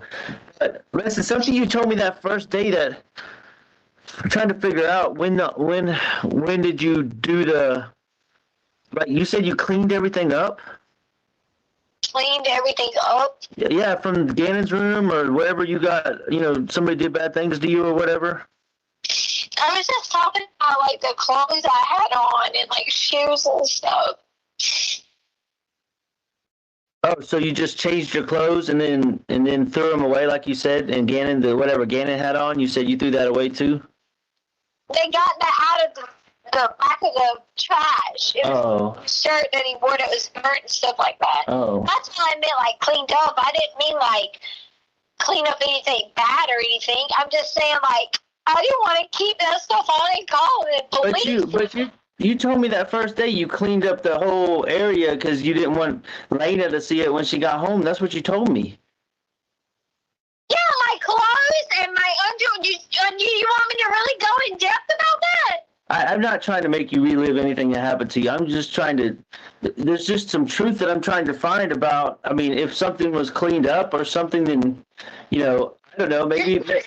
Me, whatever you're trying to say to me, don't just be honest. I just don't want the police to miss anything else, okay? I mean, we think they've missed all these other pieces, and then, I mean, if you cleaned up something that could give them DNA evidence on this Mexican guy, then we need it. Took my whole DNA from this. They wouldn't let me pee. The hospital bill that I sent you was the whole kit on my body.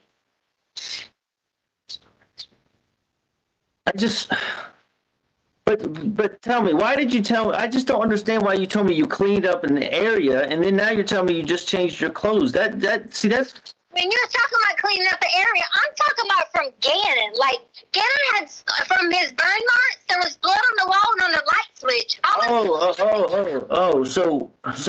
So you cleaned up whatever Gannon's stuff, what blood or whatever was, right? Prior. Oh, where was that at? In his room when he woke up Monday morning. But like where? But where in his room? You did say the wall because he was wiping his fingers on the wall or something. I don't know if he wiped his fingers on his wall. I just know his arm probably hit the wall when he was asleep. Oh, I got you. Okay, all right. So you cleaned that up, okay? Because I never saw that. That's the first I heard of it. So you cleaned up wherever his blisters or his burn mark hit the wall. Did you clean something else up? Light switch from where he touched it. Oh, but that was after you showed it to me. Yes. Yeah, you showed it to me and Lena, and then told me that he was picking his fingernails so bad that he bled so bad. Remember? Yes, he did pick his fingernails. Oh, okay. So he picked his fingernails, and I'm just trying to clarify. Picked his fingernails and his blister or his burn mark or whatever. What do you mean? Gannon picks everything that's open.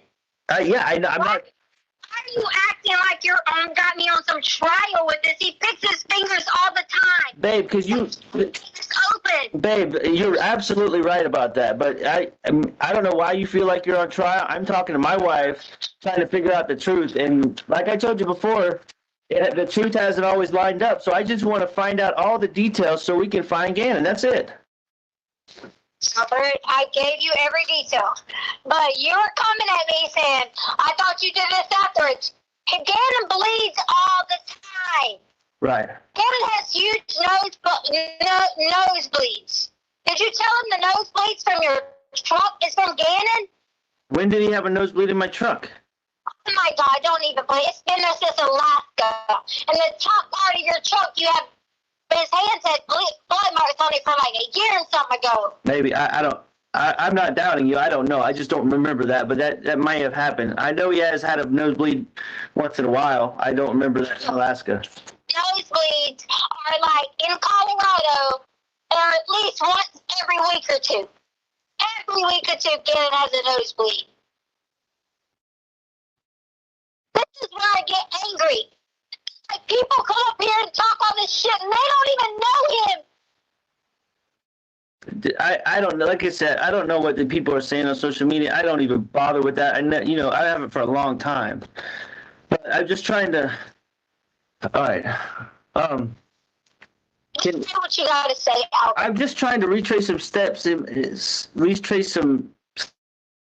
my head. So the Mexican guy. Did you see like anybody? I'm trying to think of this Craigslist. Did he have a picture, or did he like give you any information about him? Like, hey, I'm, other than where to find him at or anything like that. I mean, what was the framework of like how you set up that to meet him? Everything is on my phone, Albert.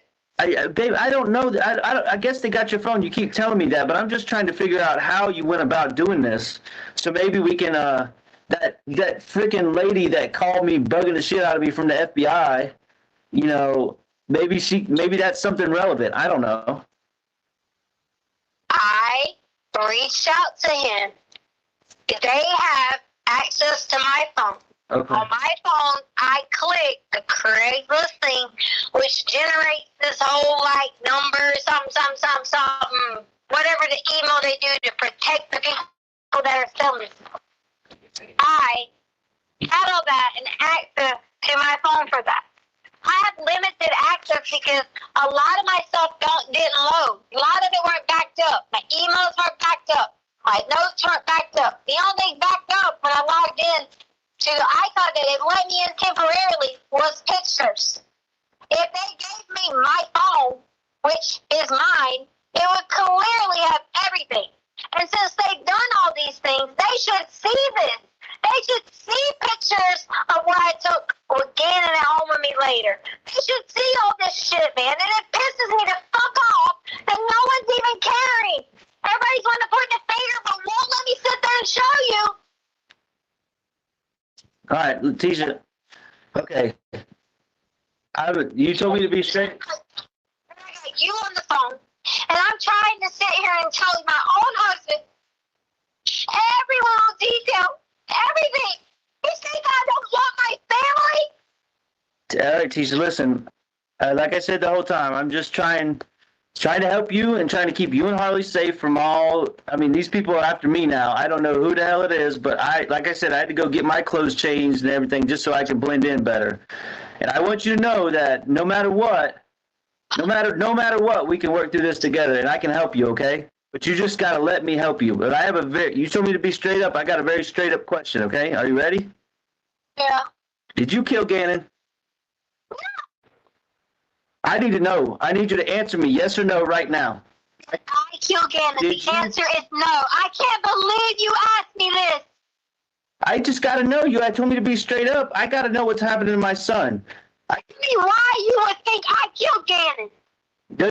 There's a lot of unknowns. I mean, being straight up again, you changed your story again to me for the fourth time.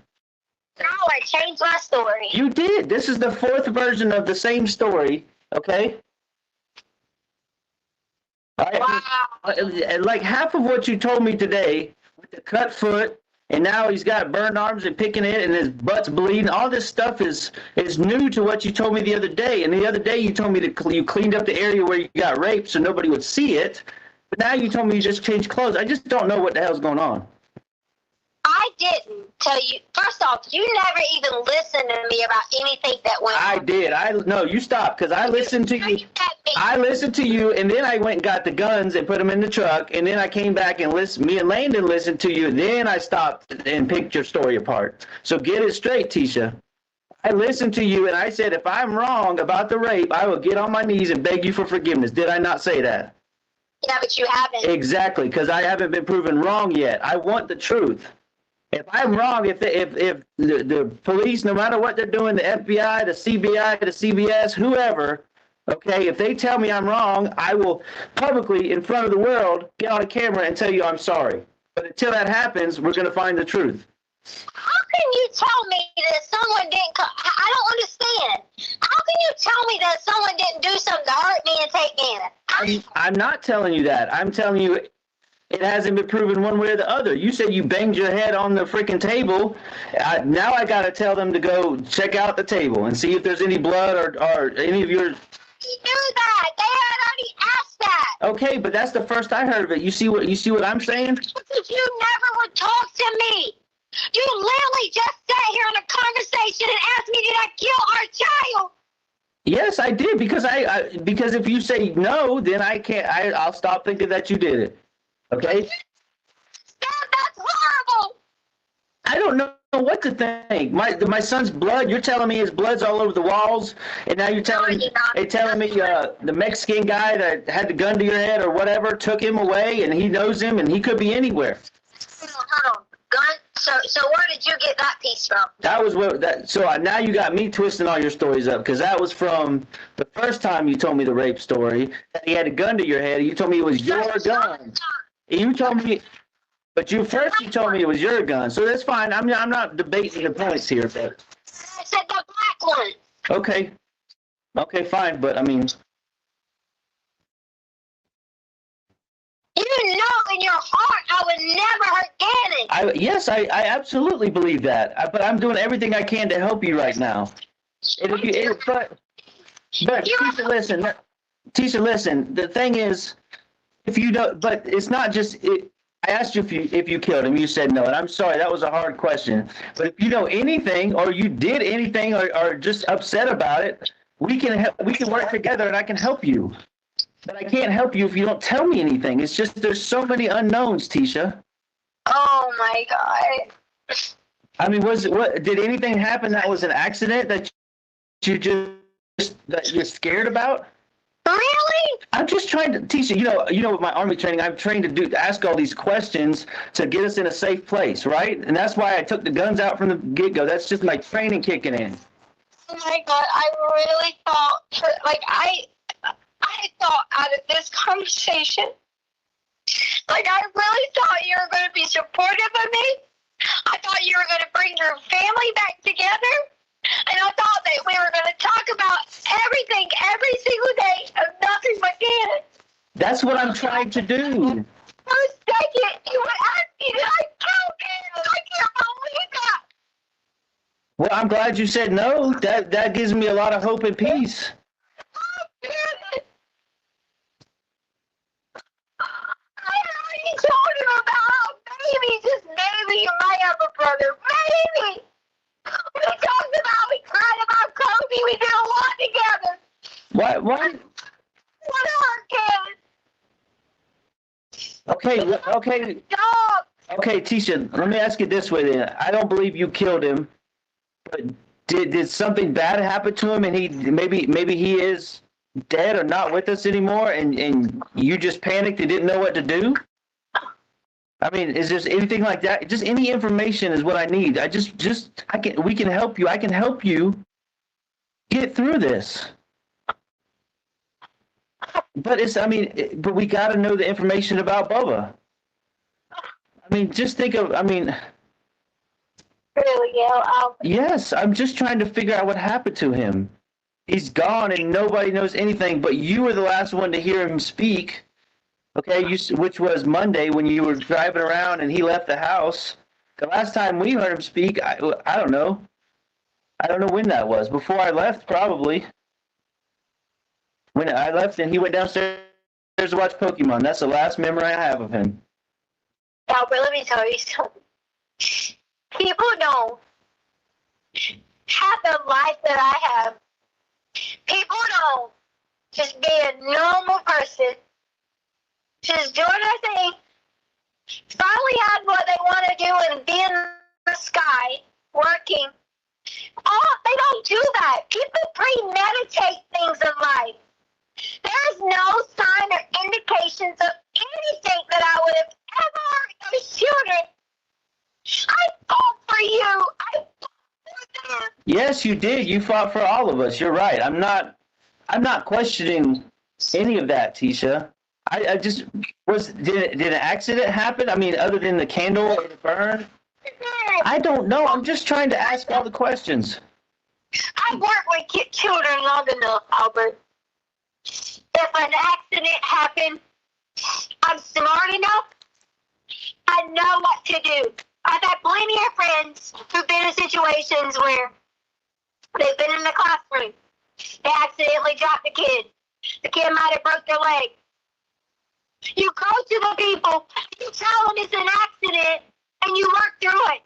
Okay, so all right, you also said something that was calmed my heart, tremendously about Bubba. That basically you didn't premeditate anything. So whatever happened to him had to be an accident, just like the candle. And obviously you wouldn't plan on something like that because you're a teacher and you do all those babysitting events. I know you wouldn't hurt kids intentionally, but whatever happened was an accident, and I know you didn't plan it. I didn't have anything to do with it. Why are you saying this to me? So he would have had to have died naturally then, other than. He's dead. I don't know, Tisha. I can't even believe you are saying that. Gannon isn't alive. What's wrong with you? Because it's just this. None of this makes any sense. I mean, he would have been found by now. Okay, he didn't. All the cameras, all that footage shows him not leaving the house, other than in the truck. And I like I said, I'm just trying to help you get through this.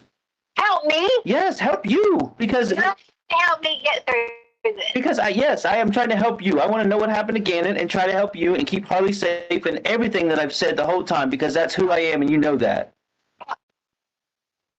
See what y'all think. This is what y'all think.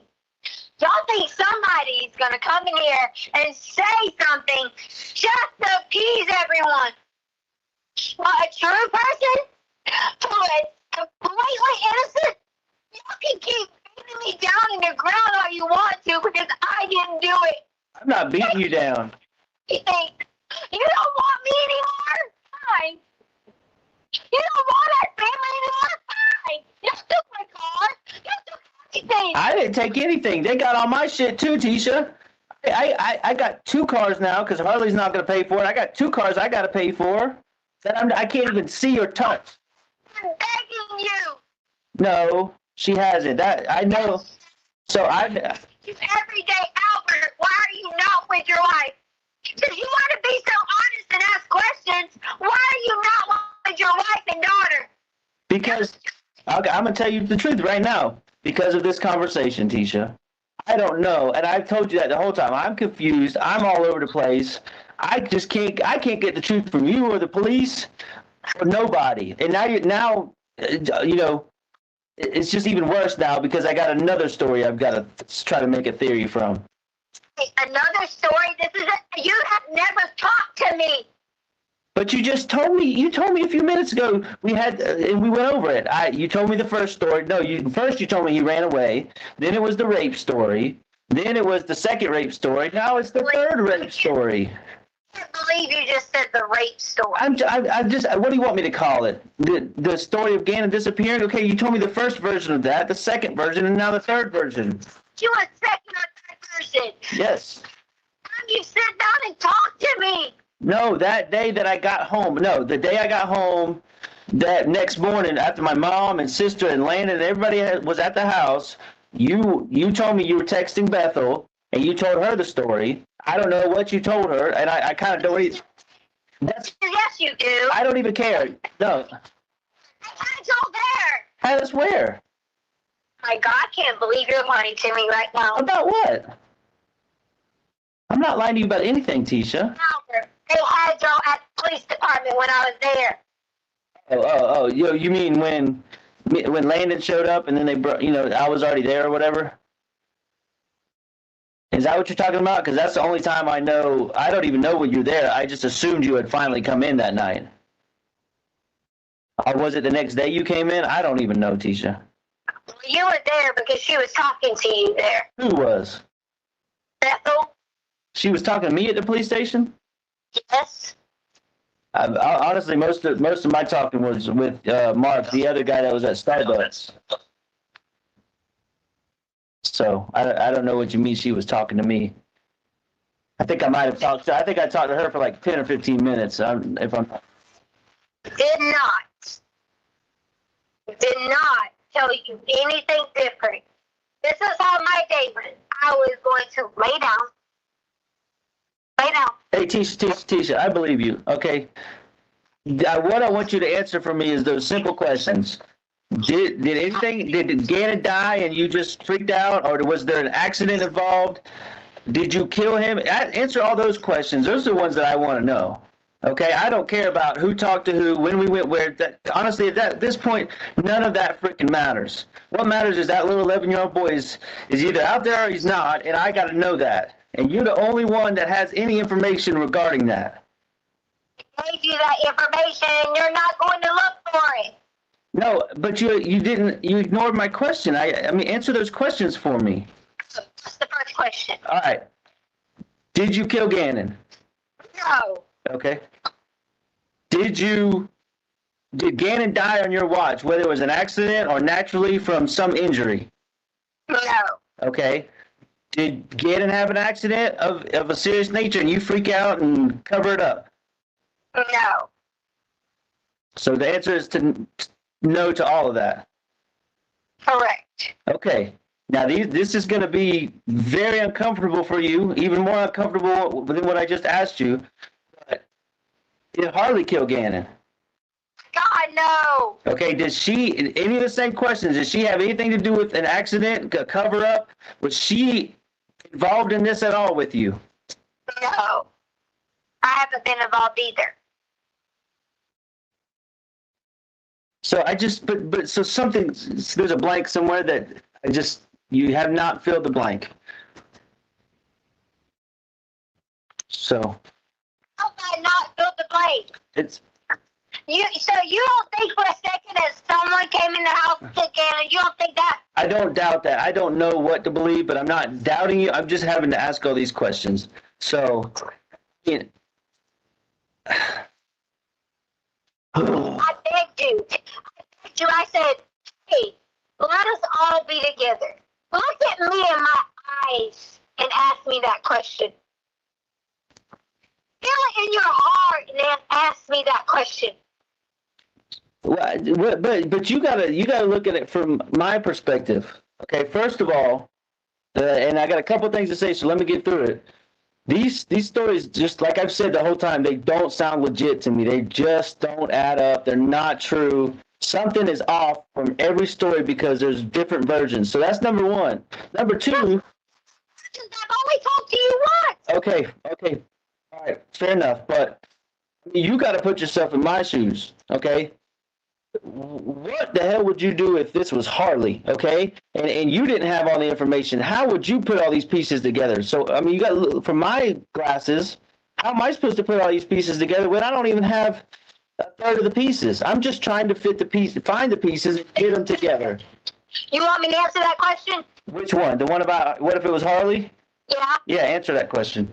Okay. So as soon as you tell me this, when I get off this phone, I will have my husband and my children together in a home, and our houses will be praying, and we will be on the phone with the detectives, and we will be saying, listen, I support my husband, and we need to find someone over here. Somebody had to see something. Ask them again. Do something. We will be putting a fucking alert out everywhere. We will be putting a description out everywhere. We will close the fucking borders from Colorado to all of them, up and down 95, because it leads to fucking Mexico. 95? What? That shit. Why would you? I'm sorry, 85, whatever. 85? What's the road called? 25. This is the state that leads to Mexico. Well, please be careful when you say those things, because then they're going to start looking up and down 95 on the East Coast. Okay? Sorry. And that's not going to help us. Since you know he's not over there, that's not going to help us if they get sent over there. Okay? But you didn't answer my question. How am I supposed to put all these pieces together? You're telling me let's go home and pray, and I've been praying praying nonstop. Okay? But we got to have action too. So here, listen. I gotta go because now I'm freaking. Everybody's gonna start questioning me at the house. Where have you been? What are you doing? Are you involved? I'm gonna get all those questions now. So The house? Who are you staying with? Uncle Jeff, and then freaking Veronica and all them that are all over the place. Okay, so. Why would you have to be anywhere near them? I don't have to be, but you saw we had to do. Listen. And your daughter. Tisha, listen, I had to do these statements and interviews and all this shit. It's just nonstop. Every day is something else. Okay, so if you think all this information is what they need, apparently the El Paso people haven't done their job and they haven't forwarded it to the FBI. So I don't know. There's some Amber lady called me from the FBI, and I'm gonna just email you her number and her name. And if you want to pass this information to her, that's much higher than the freaking CBS or whatever you call it. Yeah, because they called everyone I know. Okay, well then, that's what. You can tell them too. Okay, but I don't have the document you have. So anyways, I'm just gonna send you the contact, and if you want it, you take it. If not, I can't make you do anything. But I gotta go. Okay. Yeah, but that's not how you would say trying to find your son. You would not say if you don't want to do anything, then blah blah blah. No, that's not true because I can't. I wanted you with me the whole time and you left. So I'm going to give you the information you need to pass your stuff along, and then you can do that, okay? Listen to me. We don't have anywhere to stay. I'm asking you to stay with your wife and daughter, and let's do this together. Now you tell me no if you think that you don't give a shit about us and you don't want that. You tell me no right now. Tell you no. You tell me yes if you want your family together because you believe I me. wanted my family together. but no. Listen to me. I wanted my family together the whole time. And listen, you're not letting me help you, so I recommend that you get in contact with this Amber lady because she offered me help and safety because I told her what I was going through, and I'm sure they'll do the same thing for you, especially all that you've been through with you're telling me about the social media stuff and people chasing you around, you said in the email. So I'm going to send you her contact information, okay? And then you decide whether or not to contact her to find protection for yourself and get them this information, okay? But I got to go, okay? I got to go, Tisha. I got to go. The question. What? I said I wanted you to be together, but I got to go, okay? I got to go. Bye. People's Exhibit number 36, which is another recorded phone call from February 15th, 2020 at 10:58 a.m. Go for it. Hello. Hey, Hey, what's wrong? tired of crying. Hmm? I'm tired of crying. Well, happy Valentine's Day. Thank you. You're welcome.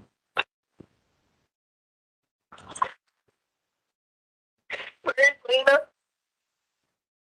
Lena's at school right now. So. Why? What's up? I can't ask you where our kids are at. Yeah, I think that's a fair question. Where's Harley at?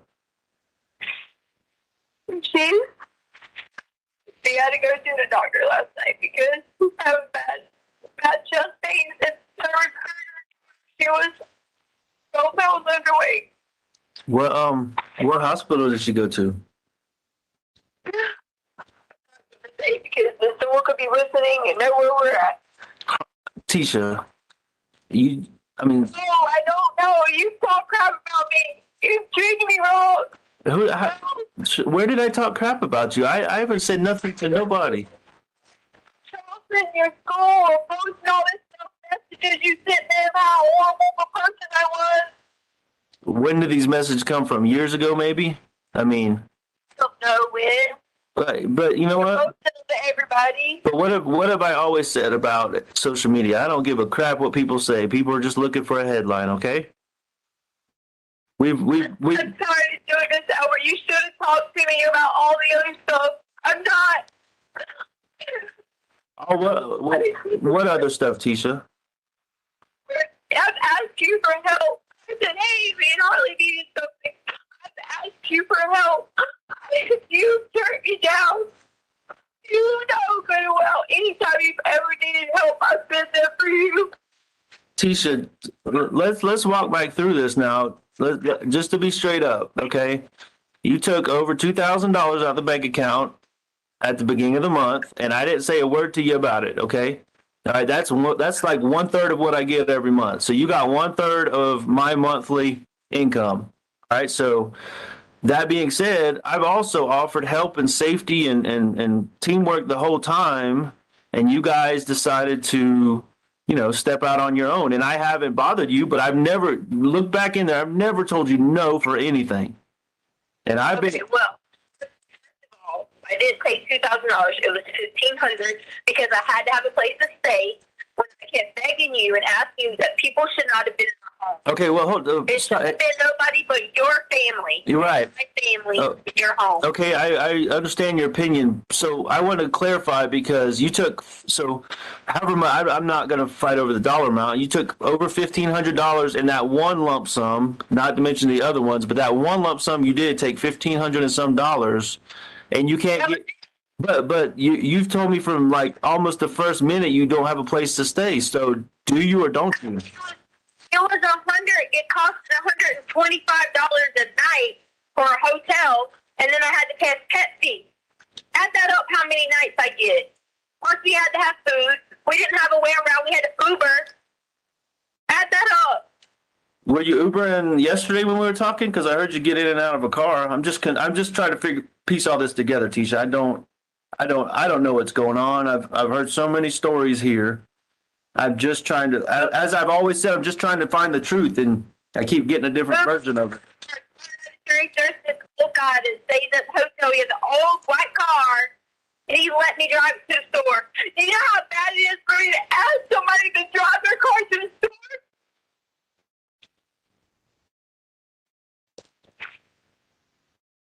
And in this effort to help you that I've been trying to do, you won't tell me where you're staying.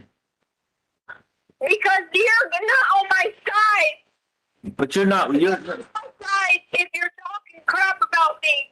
Teacher. You're on my side if I call you and I try to talk to you, and you can't talk to me for being around other people. That's not my side.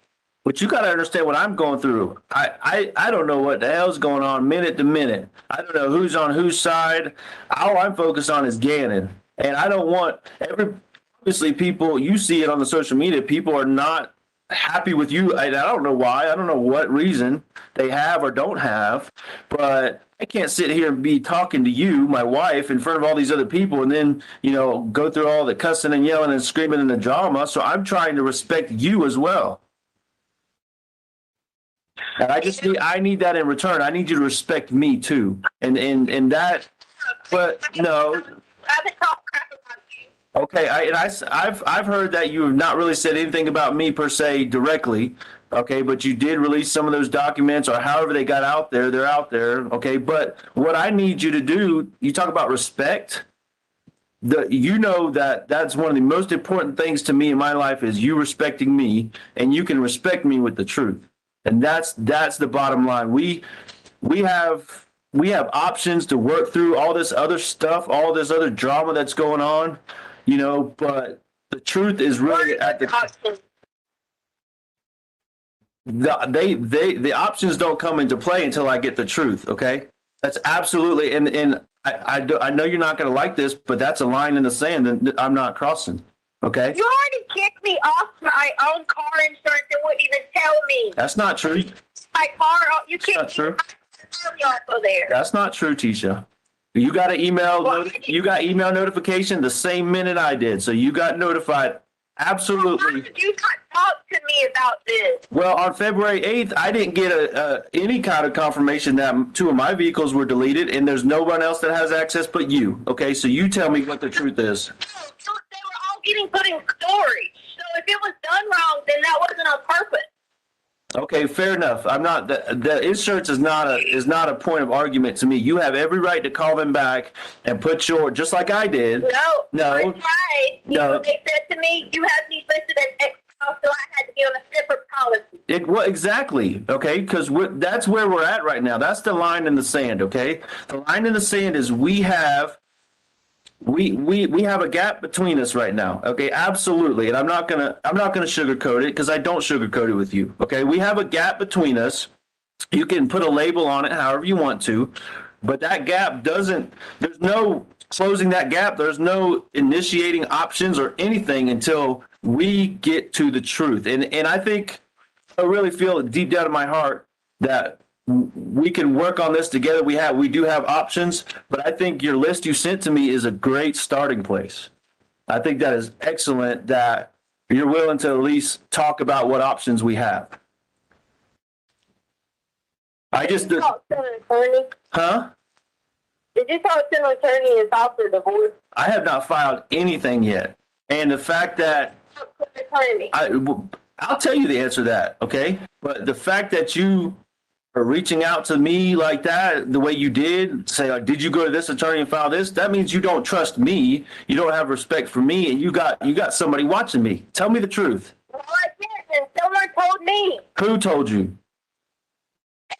Do you not think it's all online in the social media that you told someone that and someone posted it? Who posted it? Because I haven't told anybody anything about that. Well, someone knows because it's online, just like it's online about girl talking junk about her best friend, and she's best friends with your sister, and that's what she said. I mean, come on. Yeah, but once again, There. Well, yeah, you're right. I fully agree with you. Once again, that's why I've told you forever that I don't get into that crap because it's just you're you're getting torn every direction by people's stupidity. Okay. So anyways, let's not worry about that, about how you know what you know. Okay. Go ahead. The basic thing is, I reached out to that lady. She doesn't write me back. This is how I've been treated. I've been treated like a criminal when I told them exactly that Gannon left with someone. Which lady? What lady are you talking about? The Amber lady? No, Bethel, because she's the lead investigator.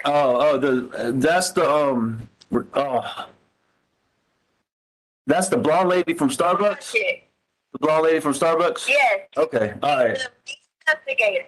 Okay. All right. I got you. Well, I mean, In contact with her. not since that first day.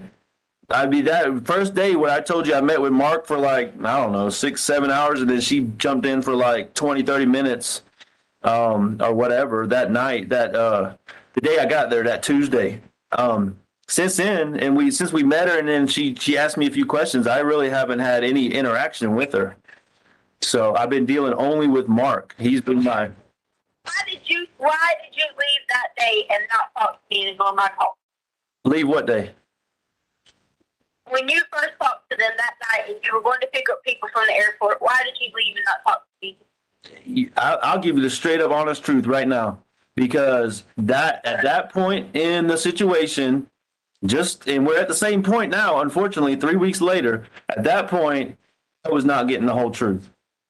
Okay. And I'm not going to argue with you about that, because that's absolutely spot on. Okay. From me, you leave from me, everything's fine, and you just happen to get there, and then you feel like you're not getting the truth. Oh, yeah, absolutely. Because there were some things that I was looking into on my own, which I've basically been doing for 3 weeks now, trying to sort through this on my own, that weren't making sense and weren't adding up.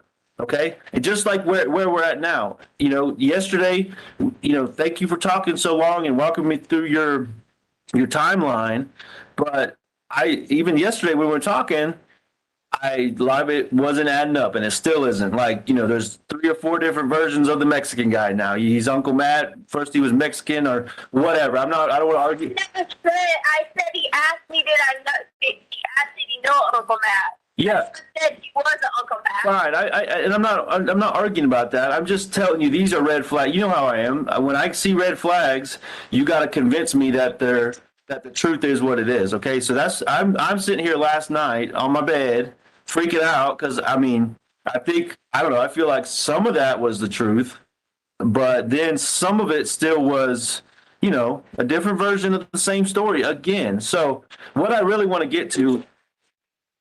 Ask me, did I kill Gannon? That hurt.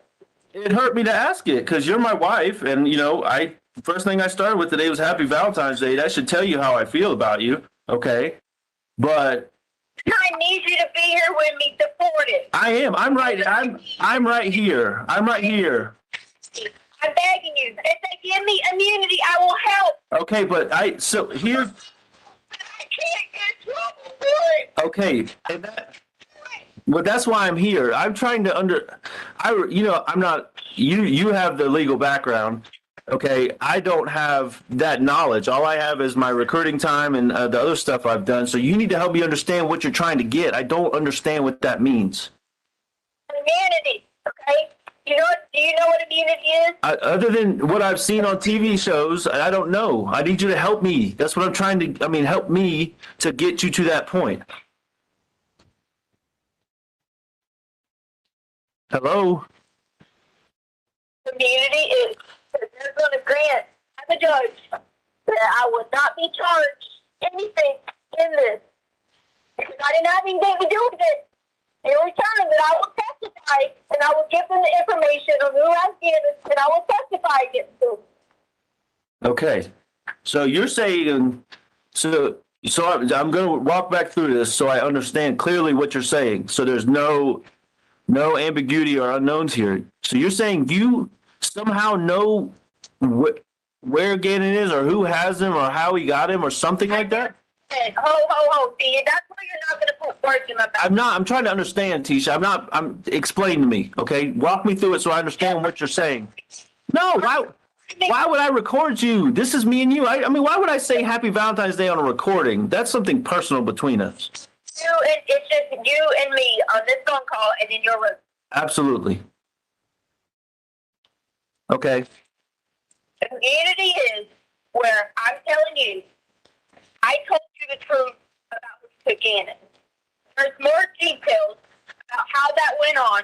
There's more details that I can't discuss that would incriminate myself because they're going to say, why did you say this? But he has all our information. He was threatening to go to work and get massaged and have these people go there. If I said anything in the meeting with the cops, I was late to the meeting. But I need immunity. So you. Against him. So why? What I don't understand is why, babe. Why is this not something you would tell me from the get go? I just. Everything. Everybody's gonna kill my daughter and everybody kill me. They knew where you were at. Everybody. They would do everything. Yeah, but Tisha, look at what you look at what you just said. You're right. You're right. The God's not saying that's all.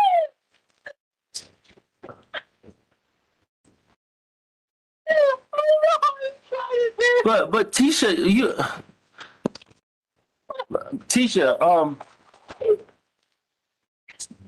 What? I'm trying to understand. The only thing is surprising you. I need immunity, please. If you were.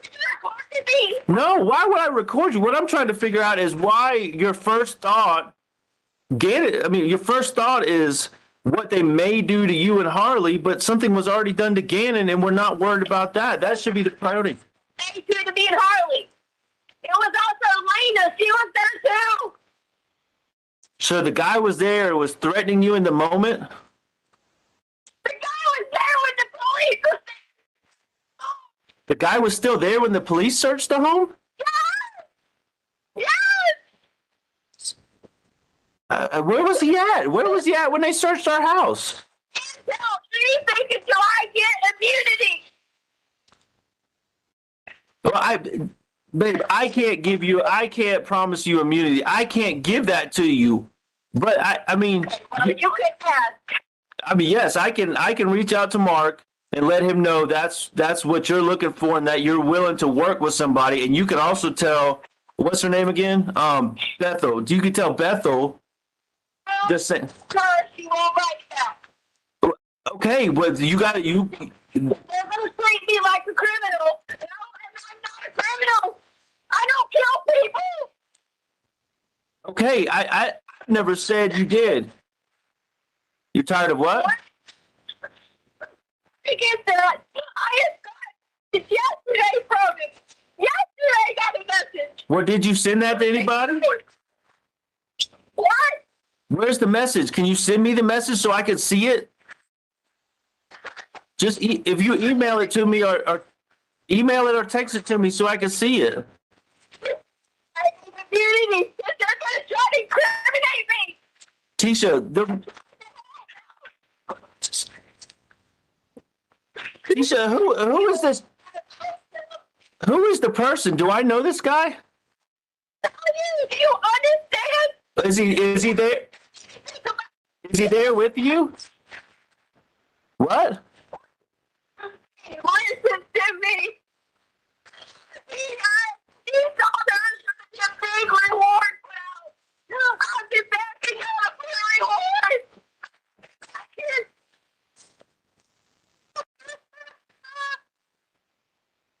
So I heard there's a reward coming out. That somebody said that the neighborhood's trying to do a reward. You are Mike.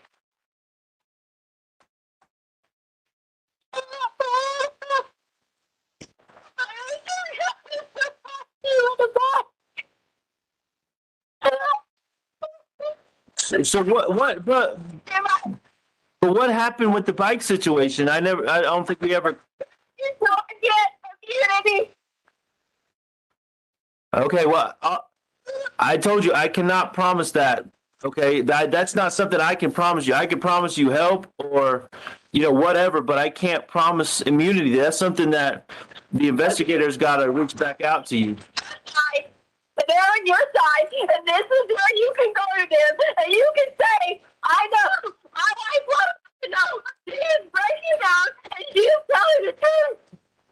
Yes, I can advocate for you. I can give an opinion, but but listen, what I don't understand is you're treating me like the prosecutor here. Okay, you're treating me like I'm in court or the law, not like I'm our son's father.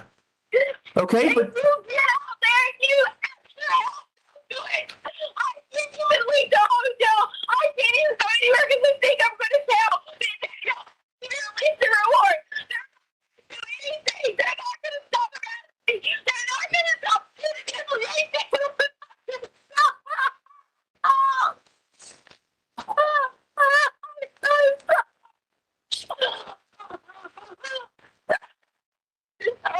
over. I do too. But teach. Please, what can I do? Please, what can I do? Here's what I need you to do for me. Okay, I understand and I respect that you don't feel safe telling me certain things. Okay, I'm not going to press you on certain things, but I need to know something about my son. I need to know something about Gannon. Do you know if he's safe? Do you know? I mean, I asked you some questions yesterday, and I had to ask those questions because that's been on my mind since day one. Is he safe? Where is he at? Do you have anything? And if I kill Gannon, really? Yes, I had to ask that because there was. Well, I would never not tell you the truth over and over and over again. So.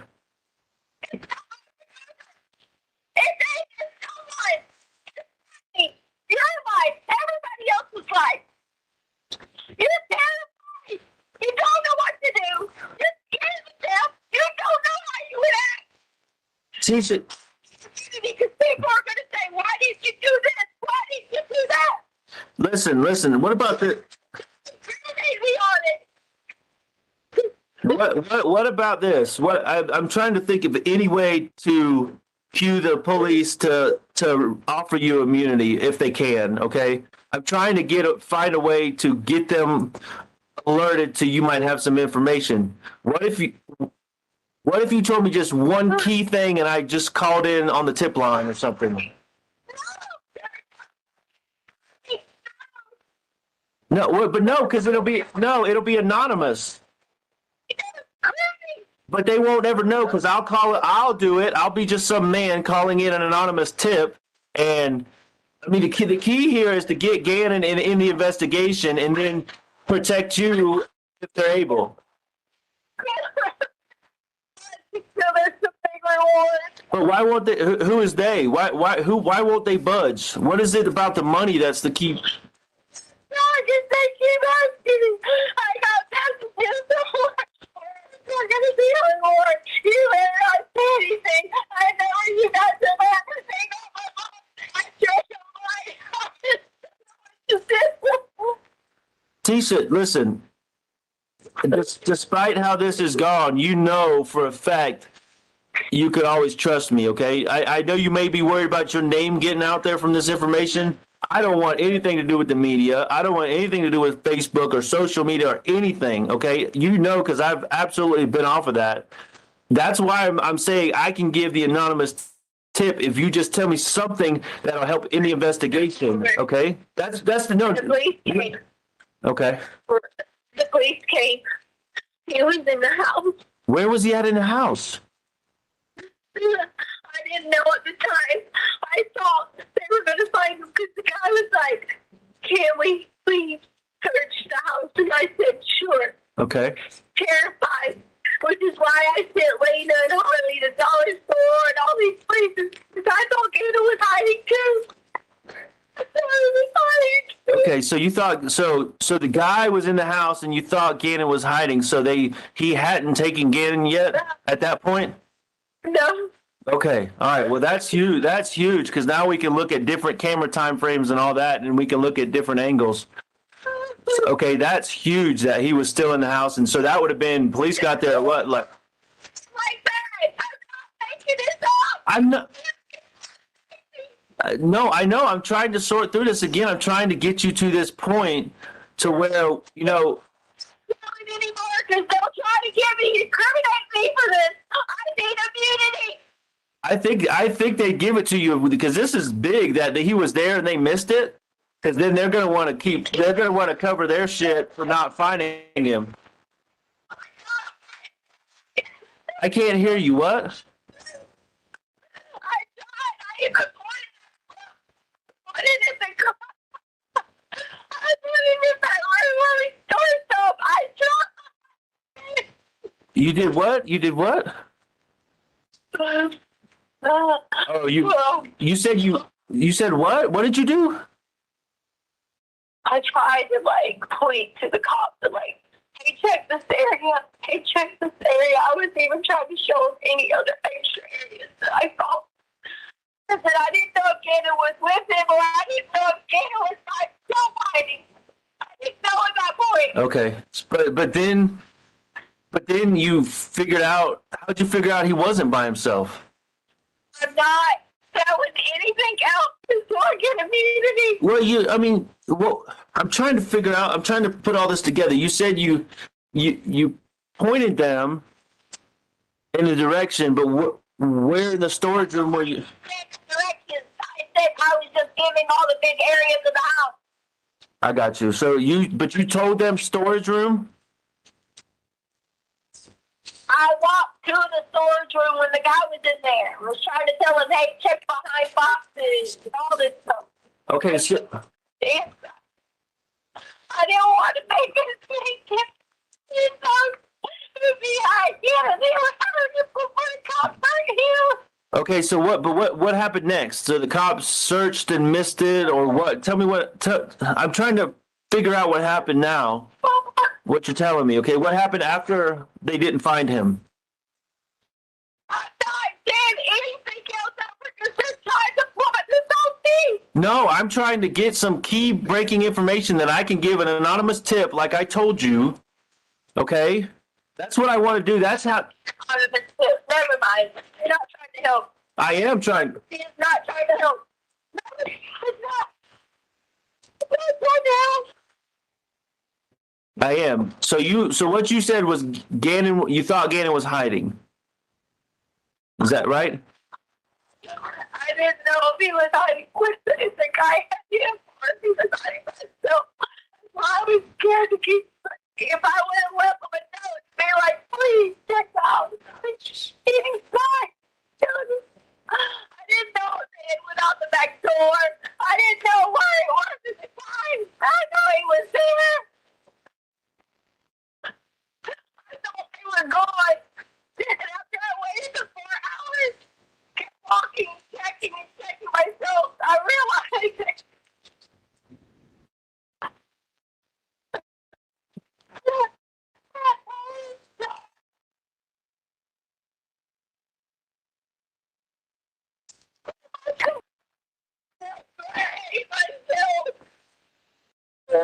I couldn't get your big gun to work.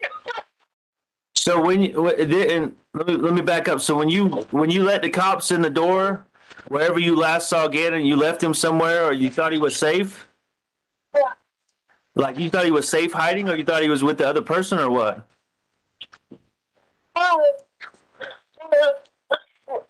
I woke up, Albert, and I hit my head. I didn't know what it was. I already told you this part. I waited. I was like, I thought was hiding somewhere in the house, scared to come out. But when the police got there, he would come out. And when I called for him, I thought maybe he was out of the police. Do you think he might have crawled in one of the totes or something, or maybe the box? Because After the police left, he was doing the guy or Gannon. the guy was at first, and I said, I said, like, I saw me back into him and told him to shut the door and don't come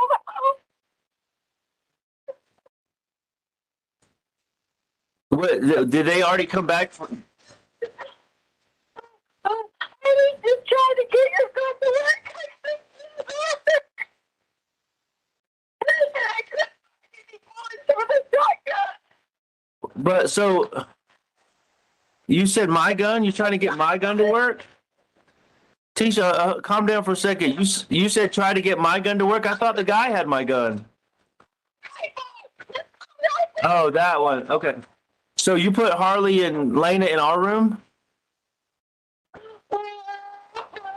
Tisha, is that what you said? You put. So you already had the assault rifle out of the closet at this point, and you. I just couldn't get it to work. Okay, I know you always had trouble getting that thing to pull it back and get it loaded and all that, so that makes sense.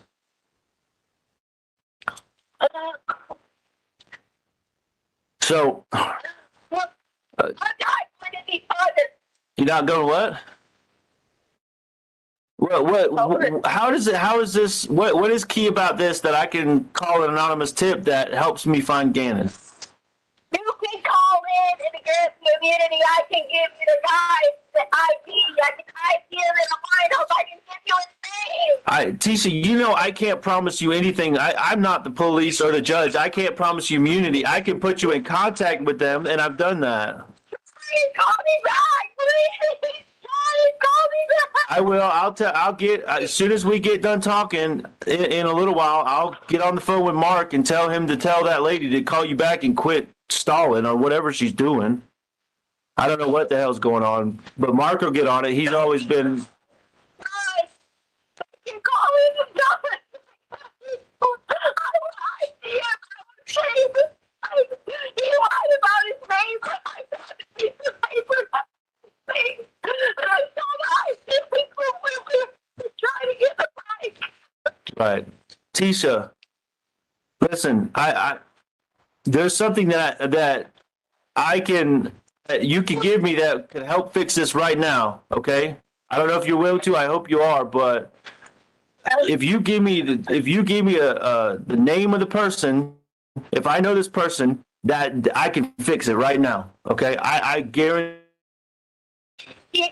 Yeah, I'm not gonna I can't. Well, who is it so I can tell them who to be looking for to protect you? I can promise you that. Tisha, I can't promise you that. I know they will work with you, okay? I know they will. I just need I need the person's name so I can get Mark and tell them to go find this person. I hear people in the background. There's nobody here. I just need to know this person's name because if it's Travis or somebody related to Chance or somebody. Is it Travis? Because I know you said he was abusive. They're going to try to incriminate me. No, they're not. I don't know. I can't promise you anything. Listen, I will fight for you and fight with you if you're not involved in this and you give me this name. Is it Travis? Please. Listen, I'm gonna text Mark right now so you can hear me text Mark, okay? Because you can hear the little keystrokes. I'm gonna tell him as we're talking so we can get this ball rolling. To Who is listening to me? I hear nobody. That's me texting Mark right now to tell him to get Bethel to call you. crying. I hear somebody hollering. Nobody's crying and hollering. Just like the other day when you said that, nobody's here. I'm standing here trying to figure this out and get a name. Where's everybody else at? What, like Uncle Jeff? He's getting on a plane and Landon and Aunt Veronica, they hit the road back to Dallas, and I think they're going to take Landon for the weekend because it's a 4-day weekend. So I'm here by myself, like I told you. They're getting Lena after lunch because she had a little lunch program going on. Okay, but that only matters if we can get this ball rolling. You could tell me this name, and then you can reach out to the police for immunity or help or whatever they can offer you. Okay. Telling anything so I get immunity. They're not tricking me. I- They took everything I have. These people know where I'm at. They're in a gang. I will not. What kind of gang are they in? I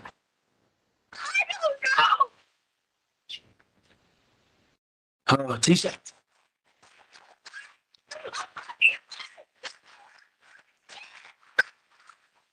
Well, what happened that ruined that? I know that's another part I don't understand. This baby really has a Cause what? This baby really has a bite. Tisha, so this guy, I know you're trying not to tell me his name, but after the police left, remind me. I don't remember. I know Harley and Lena went out to look. Did you go look for Gannon? Or you knew the guy was in there, or you didn't, or what did you do after the police left?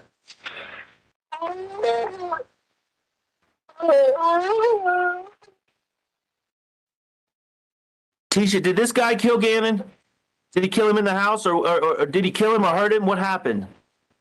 It's my son, and I need to know this.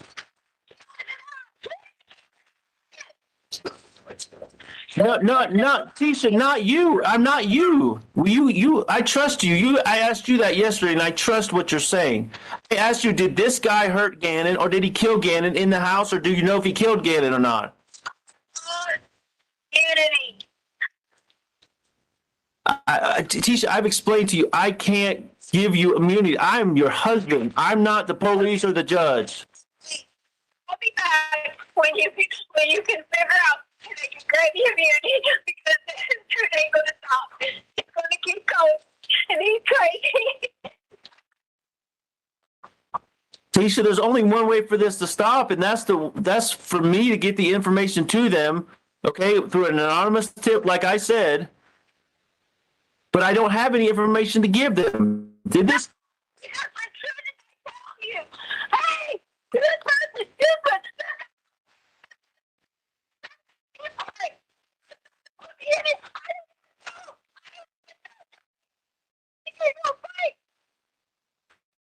Yeah, and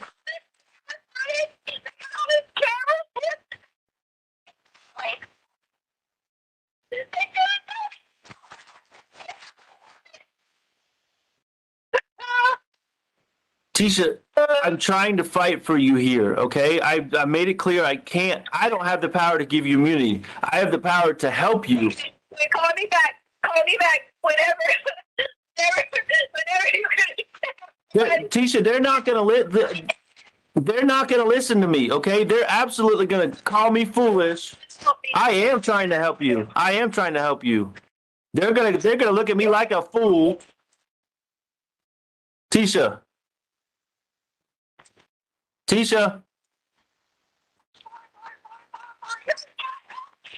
I can't hear you.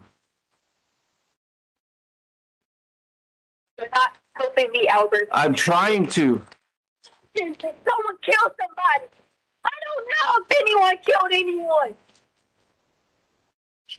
What then? What do you know? What's the guy's name? I gotta know the guy's name, Tisha. Okay, I mean, I'm trying to help you, but you're not freaking letting me help you, okay? All right, shut up.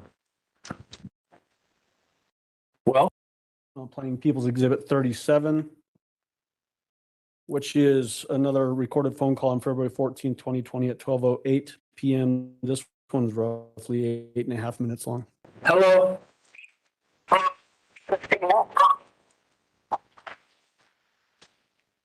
Hello? I can't hear you. Hello? I said it's the signal. Okay, well, what? Because you hung up on me and I'm not really feeling this right now, so what? What do you got for me? I can't help it. In and out. Fine, whatever. You were being all nice, caring, listening, everything. Then all of a sudden you started being hateful. Yeah, because you got information I need for my son that everybody needs to get this boy back. Okay? Okay, so now you're saying I got information, but then just a minute ago you told me I made it up and it was a figment of my imagination. Okay, so it's on you to pick which one it is. It's not on me to sort through it. It's on you to tell me the truth or keep feeding me bullshit. Beginning. Listen to me. Yes. No. Let's start over. Let's get a new beginning here. Okay, let's start over because if you keep going back this same path we've been on, I'm just going to keep getting more pissed off and more hurt and more worried about my son because you've told me 17 different stories now. Start over and tell me who the fuck has my boy.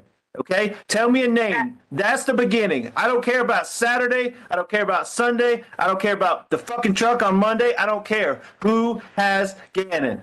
That's what I care about. Who? Then I want immunity. What the fuck does that have to do with who has Gannon? I can't give you immunity. You call the police. You do what you got to do to get yourself protected from whatever you're worried about. I mean, it keeps. Anyways, I'm not dealing with that. Okay, the beginning is who has Gannon. Did you even call the guy to ask him about immunity to talk to me? Did you? No, because I figured you'd call me back. I thought you was hanging up with me. Call me back. What is he? What can I? I'm not your lawyer. Okay. But you're my husband. Right, and I'm telling you right now, you want immunity. You want this fucking immunity because there's no dude. It's all a fucking lie, Tisha. Prove me otherwise. Just like I told you with the rape, I'll get on my knees and beg for forgiveness if it's true. If it really happened, if there is this fucking guy out there, I'll on the media, I'll go out to the world and say I was wrong. My wife was right this whole time. But there's no fucking dude, Tisha. Prove me wrong. Prove me wrong. Yeah, prove me wrong. Was this an accident? Did something happen? Did you accidentally hurt him? Did you give him too much medicine? What happened? So what do you think happened then? Since you think everything I have to say is wrong, since I offered help, then what do you think happened? Well, I'm gonna tell you first of all, like I told you already, I was not home. And that's what the problem number one. Okay? Something bad happened and I wasn't there to take care of it. All right? So for the rest of my life, no matter what happens, I'm going to blame myself for this because I wasn't there, because I was trying to progress in my career, be successful and all these things. Okay?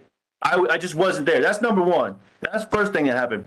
Number two, I mean, you told me a lot of things that happened in like a 12, 13, 24-hour period. You talk about blood, you talk about Gannon's foot, you talk about the burns. All this happened in a short time, and they were all accidents. Nobody's to blame.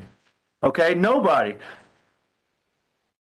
And you just panicked. Okay? That's what I think. I think all this stuff happened, and then maybe, I don't know, maybe there was a big accident. Gannon took too much medicine, or Gannon hit his head, or Gannon's nose was bleeding, or I don't know. Okay? I'm sitting here trying to make all these theories up, but all these things are running through my head. He hit his head on the ground. He hit his head on the wall.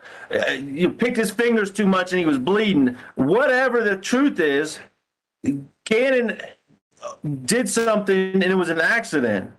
And then I just feel like because I wasn't there to keep it all together, you panicked. And then I don't even have a theory on the rest of it. Okay? That's what I think. I think there's absolutely no guy there. And I understand why that would be on your mind. I understand that. Okay? I'm not discounting that. I'm not making you feel bad if that's something you're trying to get through this and you made that up. Okay? You've told nobody that but me. Okay? So if that's not okay, screw the police right now. This is me and you. Screw the freaking police. They're not listening anyways. You know that. They're looking all these places, and you know they're not shouldn't be looking there. Okay, so they're not listening to you. I'm listening to you. I just need to know what happened. I gave you my theory up until the one point where you panicked. Okay, whether it was too much blood, Gannon hurt himself, and you didn't know how to handle it, and you didn't want to call me because you were scared I might be upset at you, and I understand that. I understand that you've got this. You want to do so good for the kids and provide for them and food and clothes, and you do a great job at all that stuff. Okay, you do a great job at all that stuff, and I tell you that all the time. And you really want me to feel like you're better than Landon. And I tell you all the time that you are. Okay? I feel like all that factors into this, that something bad happened accidentally. Nobody's fault. Accidents happen. And that's what we would have told Gannon, the candle or whatever it was. Accidents happen. We could get new carpet. We can't get new children though. Okay? I tell you that all the time. We can't replace our children. We can replace clothes and carpet and couches. Who gives a fuck about that stuff? Yeah, you know I've told you that. We smash the TV. Who cares about the TV? Okay? An accident happened here of some sort. You panicked and freaked out, and then I just need the rest of the story. I just need to know where Gannon is, okay? I just need to know what has happened with Gannon. Is he safe? Is he hurt? Is he alive? Is he somewhere? Okay? Just, I don't want to hear no more about this dude unless you give me a name, okay? So I don't believe it until you give me concrete information. My theory is this. That accident happened. You panicked. Now tell me the rest. I was there, Albert. I'll give you his name. I swear to you. Give me his When I name. tell you this part, this is why I want immunity. Okay. Do you, okay? Okay. Okay? The whole thing happened. The cops were there. Yada, yada, yada. All that was true. You keep saying I said all these stories. Is not what happened. I really was truly thought that Gannon was going out every day. I've been talking to somebody because he was asking me weird questions or whatever.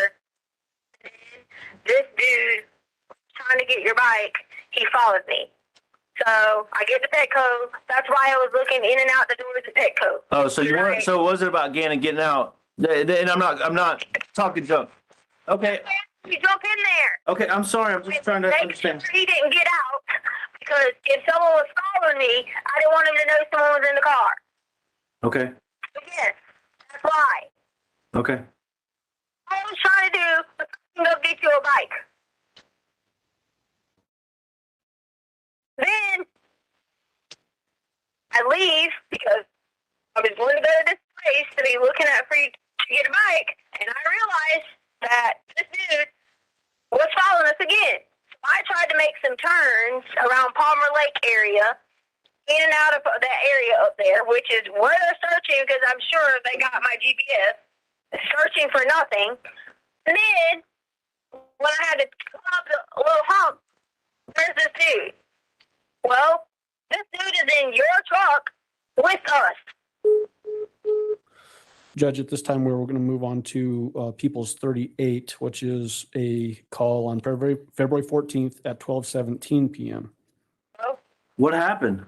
I was talking away. Okay. What did you guys hear? Something about you were at Petco and then you got in the truck and the guy was there or something?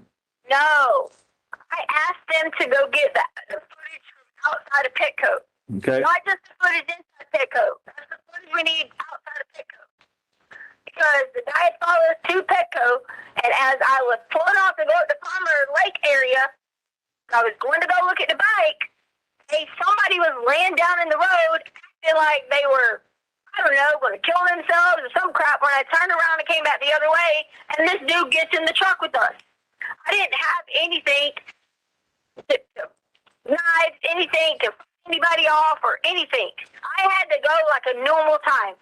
Anna was crying in the back seat till he threw up. He threw up because he was so scared. He followed us all. He came with us all the way back to the house. Where's the footage showing people getting out of the car? Did you see that? Yeah, I saw it. Okay, who got out of the car? I mean, I saw you and then I saw the shadow that somebody was talking about. Other side. The only footage I seen is the one that you said the guy got paid for. That's the only one I saw. Okay, so when we get there, he's still in your car at this time. We all get out.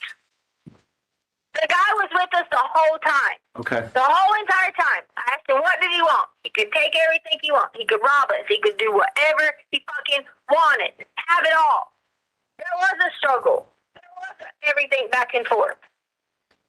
Anna was asking, did I know his Uncle Matt? Because he was saying, whoever Uncle Matt was, you don't like Uncle Matt. Uncle Matt came in at. Oh, she had something to do with it. Because I was freaking out how he would know someone by this name. I told you this. Okay. The guy was there when the police came. I didn't know where Gannon was at. I didn't know if he was hid. I didn't know anything. I just thought I was terrified to say anything because he had the gun. And I was scared. What if he Gannon while I run up there and try to go get help? What if I leave to go get help and he's in here? There's nothing I could do to switch anything. My hands were tied that night. The girls were in the bedroom. My hands were tied to the little board that's on the back. My hands are tied there. Tied completely. Remember those same headphones I had on? I told you I was listening to music? Yeah, I had to do that, and that little bandana that was down there, that's where that came from. I couldn't scream, couldn't get help. Harley and Lena were asleep. It was just terrifying. All I could hear was Gannon screaming. I didn't know what was going on. I didn't know anything. Okay, Tisha, can I ask you a question?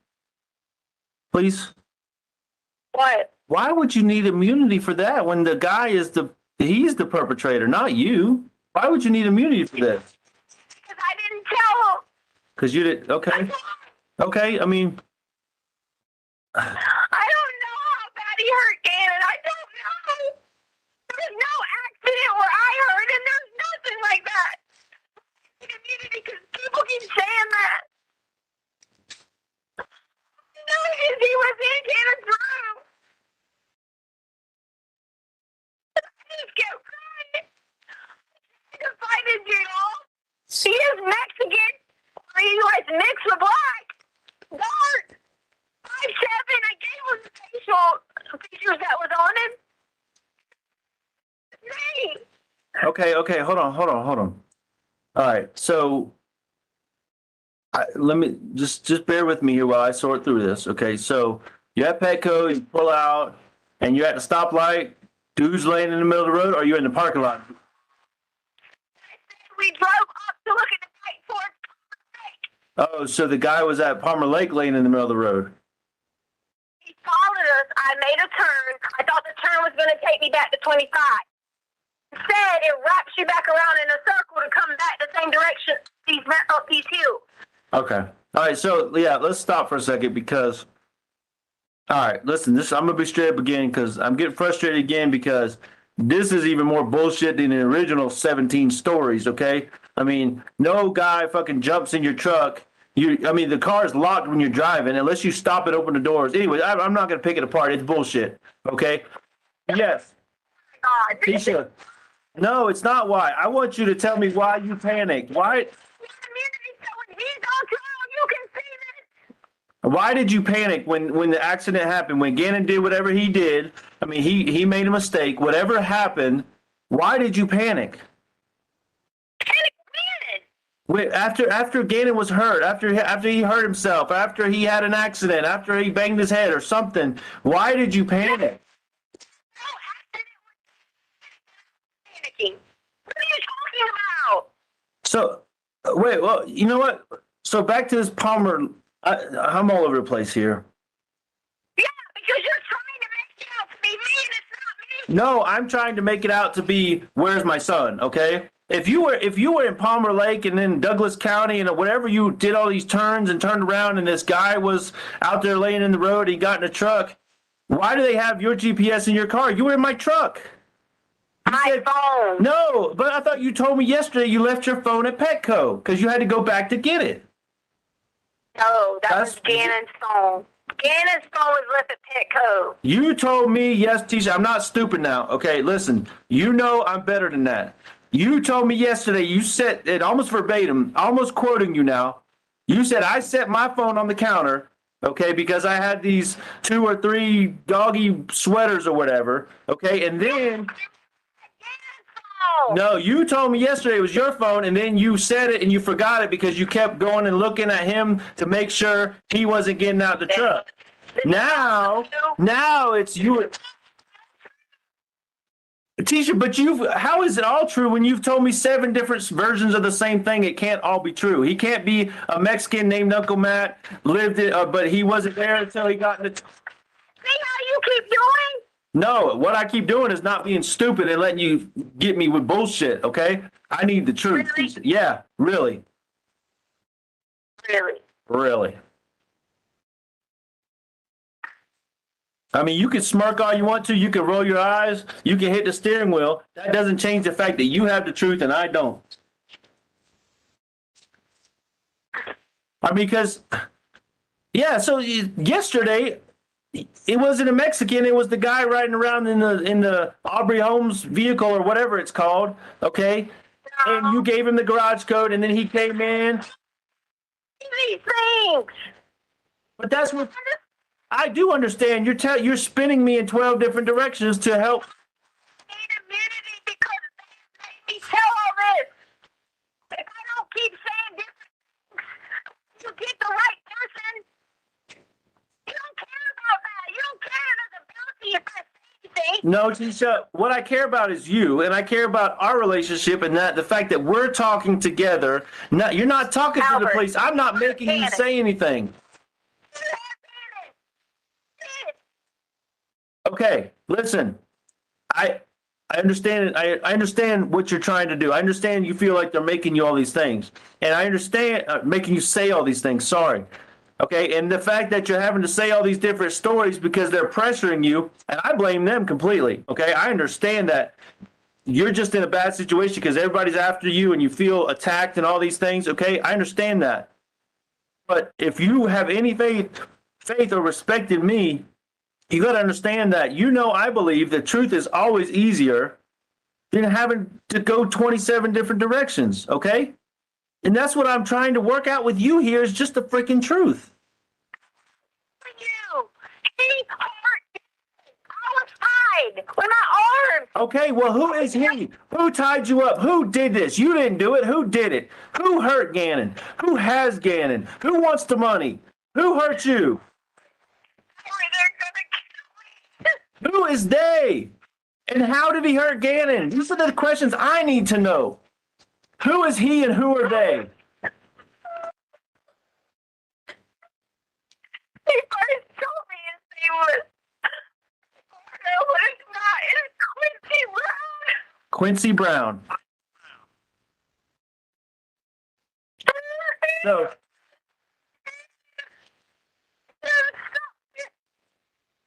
so Quincy Brown is the one who has him. What was he driving when he was following you?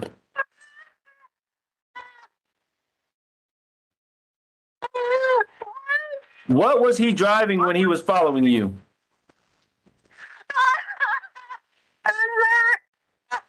What? A red car.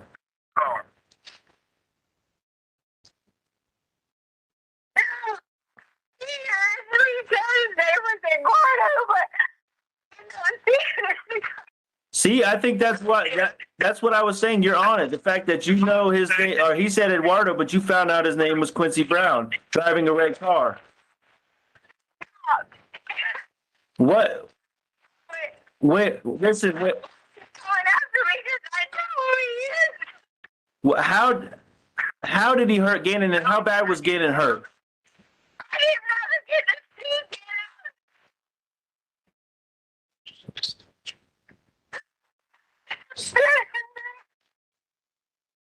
Say that again. You said. I can't hear you, Tisha. Try to calm down. When I came out, Gannon was gone. I just could hear him screaming. I couldn't do anything. So Gannon was screaming, and you heard him. You heard. Right. No, I said heard. I said you heard, like you heard him screaming. The guy heard Gannon.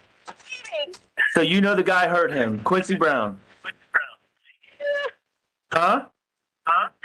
Yeah. Do you know what he hurt him with? Was he hitting him? Was he?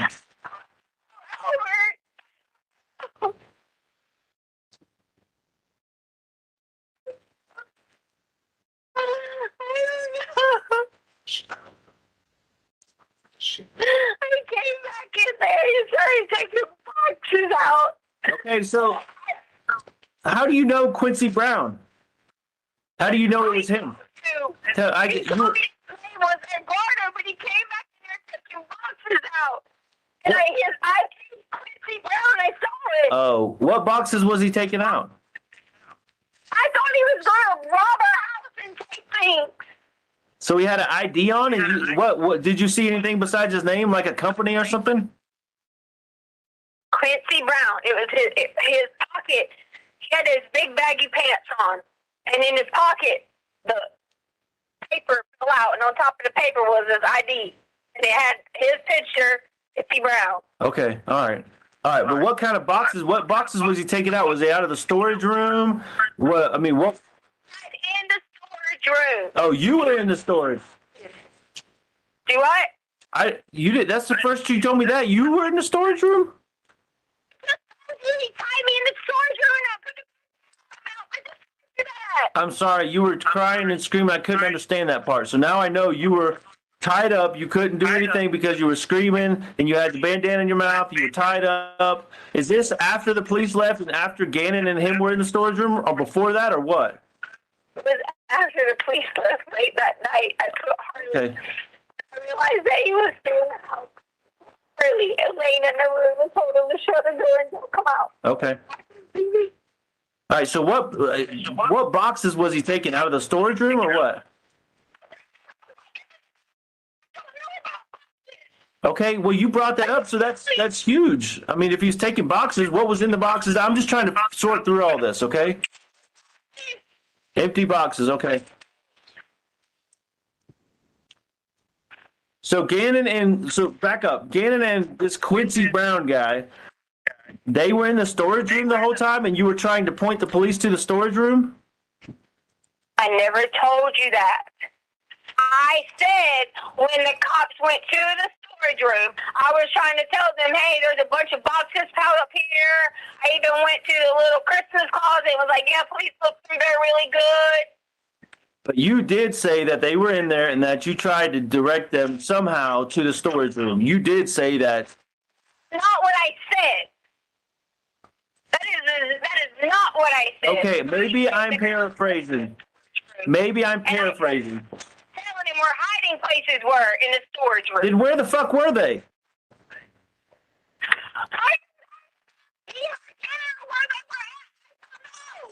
It all is relevant. Where were they at? You said earlier you heard him scream from the storage room.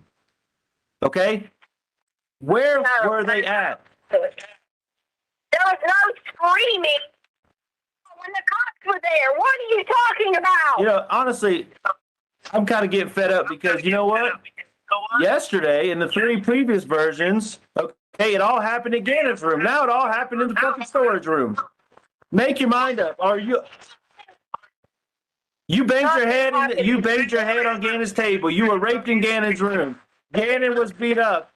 He was high-fiving the guy. He was jumping on him. He was loving him. Uncle Matt, he was a Mexican. It all happened in Gannon's room. Now it happened in the storage room. God damn it, Tisha, make some sense out of this. That is before the police got there, Albert. What time did all that happen? What time did that happen? You asked me about the police got there. Tisha, to me, this is all bullshit because none of it makes sense. None of the timeline adds up. Every time you tell it to me, there's more and different details.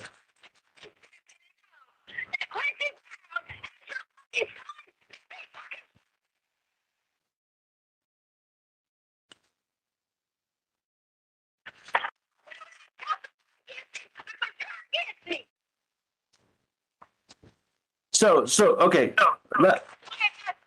Yeah, fine. I have my life on the line. Go get your fucking immunity. I hope you get it, because I don't want nothing bad to happen to you. I don't want nothing bad to happen to nobody. I want my son back. I'm trying to help you get him back. So at what point did you call the police? The guy was with you. He was in the house. He was just letting you call the police? Because you said he was in the truck. Well, him and Gannon were in the truck, come back from wherever the fuck you picked him up on the side of the road, and he just jumped in and said, here's a hamburger, take me home or something, whatever. Okay? Yeah. I'm being a goddamn smartass because this is bullshit. Okay? So you're all in the house and you're just drinking sweet tea, and he's like, I'm holding you at gunpoint, but go ahead and call the police, please. Right? That's your story. That's your story, Tisha. That's your story. Because story. Yeah, because initially he was already in the house when you got home with Gannon. That's what you told me initially. I am listening. Okay, so all right, so assume I believe you now. So Quincy Brown is the one holding Gannon for all the money, and you didn't tell me. So now, all this 3 weeks now, you've known who has my son. You've known he's out to get you or after you or whatever, and you think I'm going to be okay with me just finding this out after I've been crying my heart out for 3 weeks now? You think that's cool? Because you're worried about your immunity?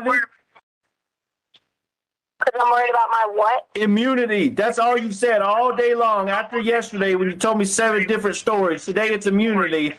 And now I find about Quincy Brown in a red car with boxes, has my son, and he wants money, and you never told me about it. It's like we're playing fucking Clue here or something. Or Who's Who. And yes, I'm being a smartass because I'm tired of this shit.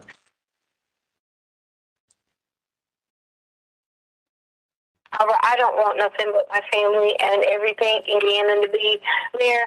I begged you to help me for days. I can tell you this. I begged you. But you would never have to not be around everybody and call me. Never. You know, it's funny. I'm going to stop you right there because it's funny. You started that statement again with, I just want my family and Gannon. So that's why you keep saying shit like that. No, Gannon is part of your family. He's not an and, he's part of it. That's why I don't believe that shit, because you keep saying that. Go ahead. I am agreeing to testify against this.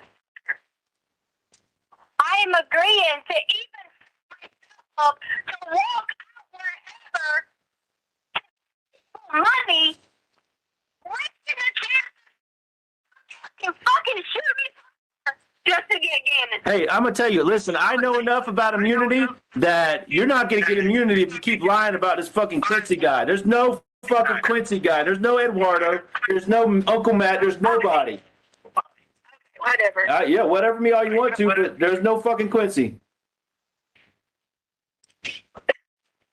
Yeah. Should have freaking told me about Quincy Brown from the get-go. That's why there's no fucking Quincy Brown. Really? Yeah, really, Tisha.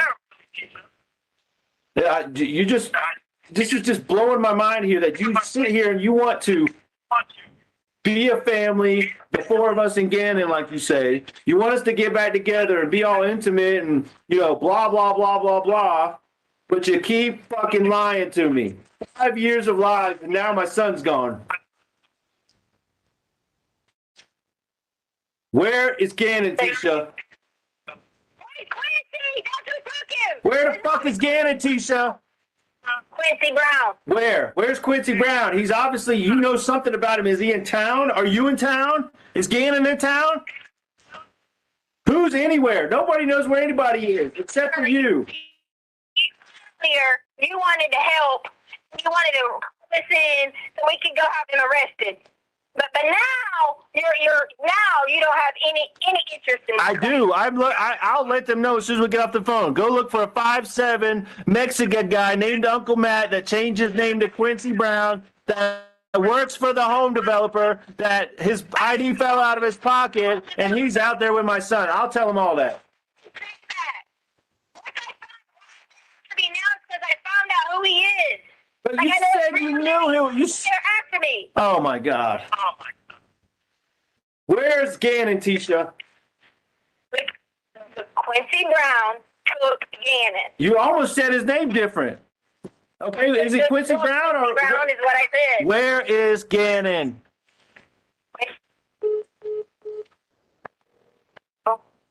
Hey. Hey. Are you ready now? Are you ready to talk to me?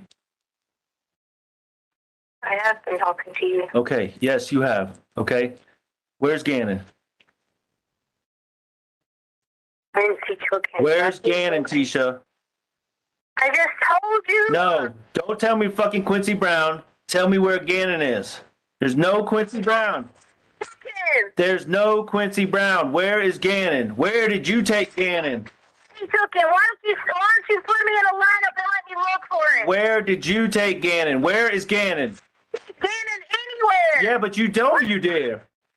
You told me you took him to Petco and to Douglas County and tobacco. Where is Gannon? To me and something I didn't do? What's wrong with you? Where is Gannon, Tisha? I've already told you. You think you can be this interrogator all you want? No, I'm not. You're my wife, and I'm trying to talk to you. Okay? You're not trying to talk to me. You're trying to put me 6 feet under what you're trying to do. Why are you so afraid to just tell me the fucking truth, the real story, just for once? Okay, you can That's tell me the truth. You can tell me bullshit 20 more times. Just right now, tell me the truth. Where is Gannon? You did not tell me where he is. I know where he is. Quincy Brown took him. That's the guy's name. Listen, fuck Quincy Brown. Don't ever say that name to me again because it's bullshit. Eduardo is bullshit. Okay, the carpet guy is bullshit. Quincy Brown took him. Well, tomorrow it's going to be somebody different because yesterday it was the 3 other different guys. I'll go after him. My dumb ass won't go after him. Yeah, my dumb ass won't go after him. Where's Gannon, Tisha? Because you told me to tell you who had him and you would be supportive. And you still are doing this.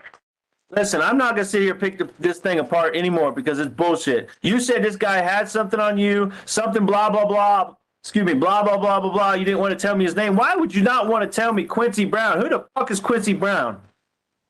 Right. He is going. I'll send you some lineup. The police department has to have lineup for Quincy Brown in the area. Did you tell Quincy Brown your name? Okay, did you give him your information? Did he take your phone? How is he messaging you? It's Quincy Brown messaging you. I do, and I'm trying to find it. How is he messaging you when he never? Did you tell him, hey, my name's Tisha, my email is TishaLynn2006? What the fuck, Tisha? Did you care that he has your son? Yeah, see, you ain't answer my question. You ain't answer my question because you know it's bullshit. How does he message you? Like I said, it's probably some Inspector Gadget. This message was self-destruct in 30 seconds, right? Some bullshit like that. Because he didn't. You what?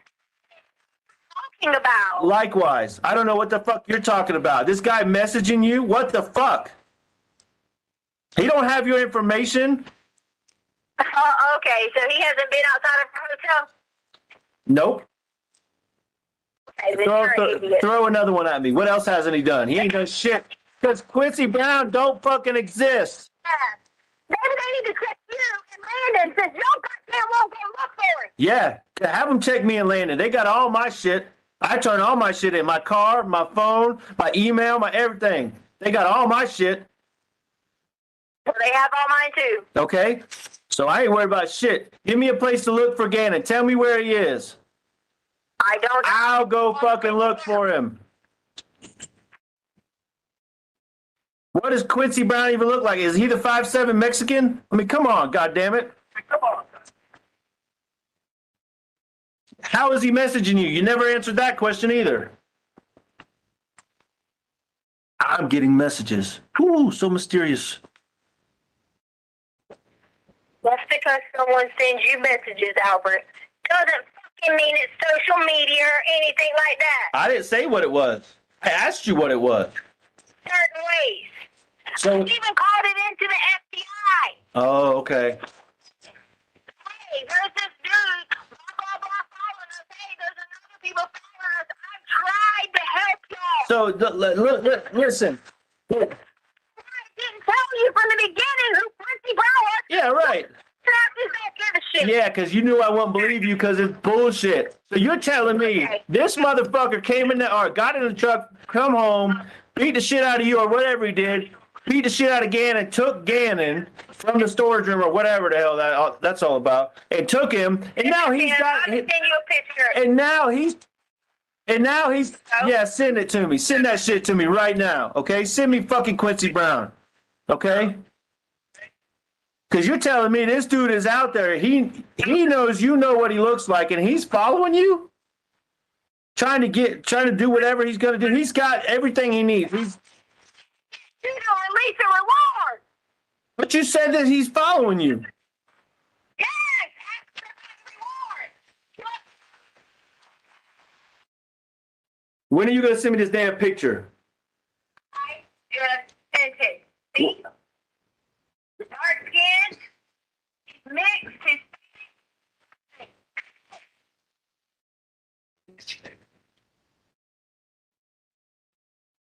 Are you freaking serious, Tisha?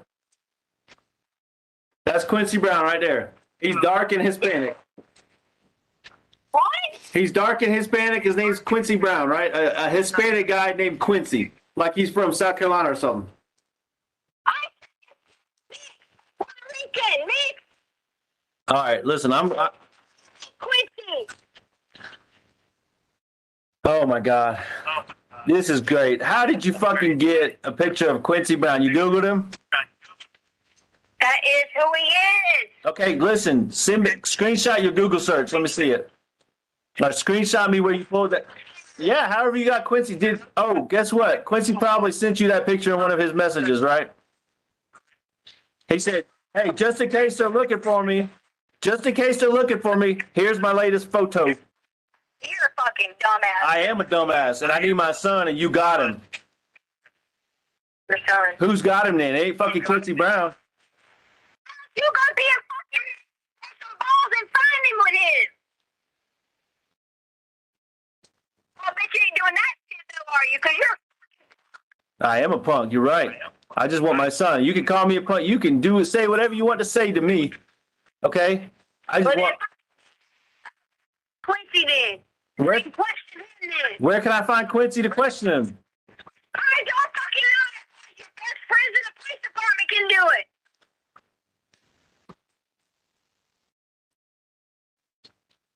You're killing me, Tisha. I'm not killing. Well, where's my son, Tisha? This is the same fucking bullshit conversation we had for days and weeks about that $8,000 you took from me. And I said, where's the money? Where's the money? And then 2 weeks later, oh, I took it. I'm so sorry, blah, blah, blah. It's the same shit we're doing again. Honey, you dumbass. Yeah, I am a dumbass, but it's the same fucking conversation. Where's my son, Tisha? Quincy hasn't. Quincy, do you know him? Fucking go find him. Apparently you do, because he's got something against you. Okay? Yeah. You to talk to me to help me. Hey, guess what? I'm calling bullshit. I just Googled that shit, and that's a fucking mugshot like I find Mike Hyatt on. Mugshot. Way to go, Tisha. You found Quincy Brown on a mugshot. God damn it. This is just getting better and better and better. It's a mugshot because he's probably been in jail before, you dumbass. Yeah. So he just picked you out of the blue because you just happened to be in Douglas County up there, and he was laying in the street. And Quincy said, "Oh wow, that looks like an easy target. I'm gonna steal her son and rape her and go all the way to freaking wherever." And then how did he leave? Nobody saw him leave. What the fuck are you talking about? The cameras at night, you dumbass. Oh, that's right, because he was there till midnight while the neighborhood search party was going on. Come on, The Tisha. neighborhood search party was not even going on at that time. Okay, guess what? I know that's false. They searched all through the night, Tisha, while you were sitting your ass in the house. You were sitting in the house, sending Harley and Lane out to look for him. The search party of the fucking neighborhood was out, and Quincy Brown was out there, and nobody saw him. I tell you what you're going to need to do. You're going to need to figure out what you're going to do when they find Gannon. Because that's what you need to worry about. When they find Gannon. When they find Gannon, Really? no matter what's happened to the boy or where he's at, when they find him, you better get the step in because you got to worry about what's going to happen. Okay? Really? That's Yeah. a threat? Because... No, I'm telling you about the police. Okay. If that's how you want to take it then, and you don't want any help, that's Yeah, fine. because we're going to find him. And how the hell would you know they're barking up the wrong tree? You keep saying they're looking in the wrong place. You don't ask me. I'm the wrong tree. But that doesn't make any sense. They're looking where you supposedly told them Quincy Brown got in the truck at. What the fuck, Tisha? That's the exact tree they're looking at. I said me. I was talking about me. Yeah, but you keep I saying know. no. That's not true. You said There. He hasn't. you told me yesterday they're looking at Palmer Lake and Douglas County and in all these fields and they're barking up the wrong tree. That's what you told me, not anybody else. You dumbass. He hasn't in Colorado Springs. Where at? How do you know where he's at if you don't know Quincy Brown? If you're not involved, if you don't know what's going on, Not involved. you just fucking told on yourself. You just told on yourself. You know where Gannon's at and you're fucking lying. I don't know where Gannon's at. You just said he's in Colorado Springs. I said Quincy Brown lives in Colorado Springs, apparently. Now you're fucking twisted the words again, Tisha. Okay, where's Gannon? I don't have Gannon. You can curse me out, call me whatever you want, fuck all the bitches you want, do whatever you want, because I don't care about you. Good. I don't want you to. You got my son, and you know where he's at, and I need to find my son. You obviously don't care about my son if you're going to do all the things you did in that fucking candle video. That was bullshit. That's the same shit you tried to do to me, and you did it to my son. That was horrible. You should go to jail just for that shit, Tisha. Yeah. Yeah, absolutely. That's fucking abuse, and you know it. Had that little boy. No, you had him crying when all he thought he had made was an accident, and you had him thinking he was going to have to sell his Switch and his toys on the fucking video you put out there. I didn't see that. You put it out there. That's your fucking abuse. You didn't think he was going to sell his Switch? Yeah, that's crazy. or what? Well, that was where it was going. The couch, or we're going to sell this or that. I heard your words. And That's what's messed up. I was telling and I heard you make him cry too. Where's my son? crying. Where's my son?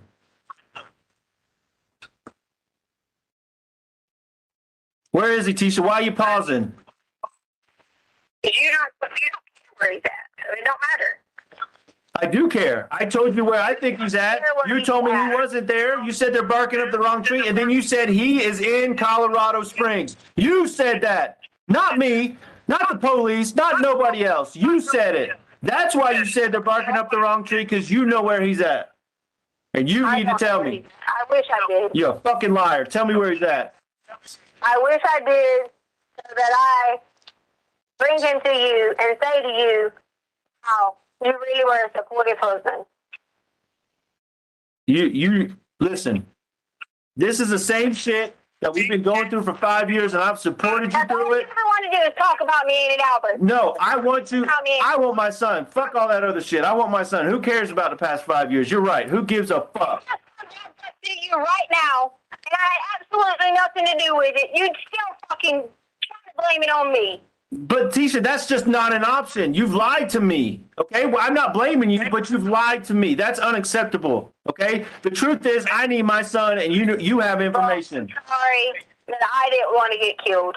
Okay? I'm sorry. So you didn't want to get killed, so you let him take Gannon? All right. I'm talking about by talking from the beginning.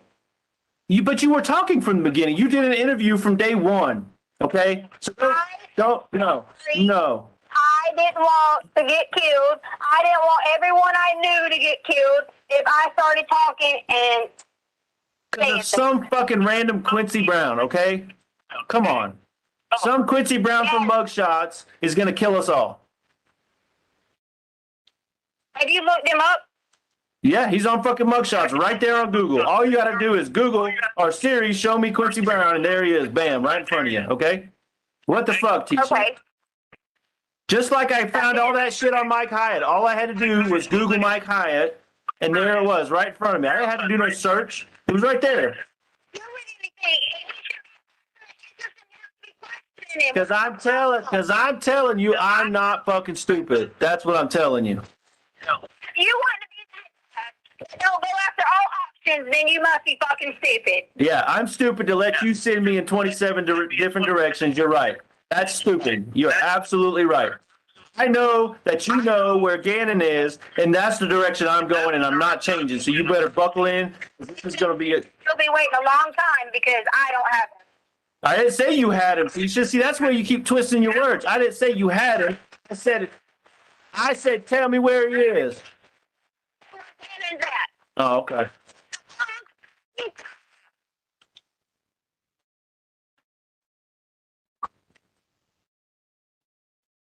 Damn time. Okay. Because I don't him. And I don't know where he's at. I do that every day. But you just said he's in Colorado Springs, so make your mind up. The Quincy guy is in Colorado. So, At me, what about be a man, be a husband, and freaking go there and say, hey, listen, can we detain this Quincy guy and ask him some questions? yeah, fine, we'll do that. But my manhood's not in question here. The truth is in question here. Okay, you said Quincy Brown is in Colorado Springs, and you said Quincy Brown has Gannon because he's messaging you and wants a reward. Okay, so if you put Message me. I tell you, left messages. that's a message. You Okay, said okay. message. I'm not gonna split hairs with you about stupid shit now. He got word to you somehow. He said something to you somehow. Okay, but you told me he has him. He's let you know he had him, and he's in Colorado Springs and he wants money. Okay, but then you say I don't know where Gannon's at. Which one is it? He says he has Gannon. He says he has Gannon, and he's in Colorado Springs. But I would even be willing to put my life on the line to freaking go out and carry to wherever the meat's gotta be, knowing that somebody might shoot me. All right, listen, I'm about to end my rope here. Okay, you're fucking lying, and I'm done with it. Okay. Okay. You haven't even told me where you're at. I mean, there's so many freaking lies. You say help me protect me. God damn it, you're not in Colorado Springs, Letecia. Send me your location right now. Then send me your location right now. Quit fucking playing. Send it to me on my phone. Take the pic. Would you? So you want me to send you my location? I've offered. Yeah, your family. Yeah. She'll be doing. Yep. All right, listen. Obviously, this gap between us ain't getting no closer because you won't tell me where my son is. So I'm done. You got anything else to say before I hang up on you? Good. Don't email me. Don't call me. Don't message me. Don't use my name in the media. Don't say shit about me until you tell me where my son is.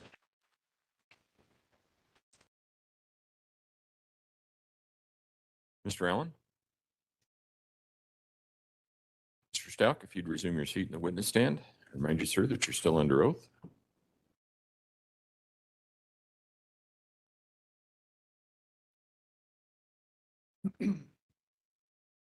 Mr. Stauch, in that particular phone call, you made a comment about the candle incident and that the defendant was doing the same thing to Gannon that she did to you. What were you talking about there? Manipulation. Meaning the defendant manipulating situations? The defendant manipulating situations as I witnessed in that video, her doing to Gannon. There was, sounds like potentially the defendant sent you a text message to tell you who this Quincy Brown was. Did that happen? In that phone During call? that phone call, yes, sir. Did you then do a Google search for a Quincy Brown? I believe I did on the spot, yes, sir. And what did you find when you Googled Quincy Brown? Exactly what I referenced. I call it mugshots, but like, lineup.com or mugshots.com, whatever it was specifically, but his face next to a bunch of other people that have been arrested. Was that essentially a sex offender that was wanted in the Colorado Springs area? Yes, sir. Did you ever have any independent knowledge that Quincy Brown was somehow involved in Gannon's disappearance? No, sir. You asked the defendant in there, or actually the defendant, I'm sorry, said that she was in Colorado Springs. Did you know where she was at that time? No, sir. Did you think she was in Colorado Springs? No, sir. And then similar to the other calls, her personality that she was using in that phone call, was it consistent with the way you know her? Absolutely. Did she ever change into a different personality? No, sir. All right, thank you. We will move on to, Your Honor, People's Exhibit 40, which is another recorded phone call, February 14th, 2020, 1:21 p.m. All right, Mr. Hello? Are you still alone? What? Are you still alone? Yes. Okay, here, you asked for one more chance. Here it is. I'm going to shut up. You just say what you got to say. I ain't going to say shit. It's your chance. What's that noise? That's my water bottle. Do you love me? Yes.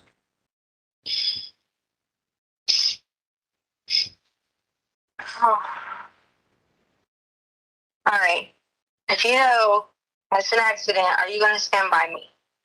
Yes, absolutely, Tisha. I've told you that from day one.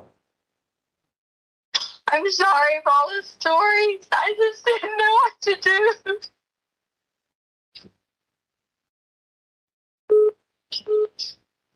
Oh.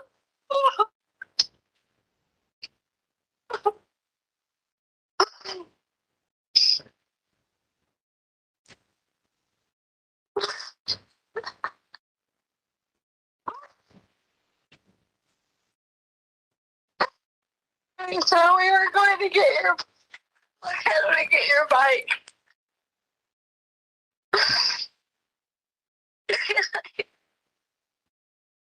I was like, get it right. It was really big, so I got pink.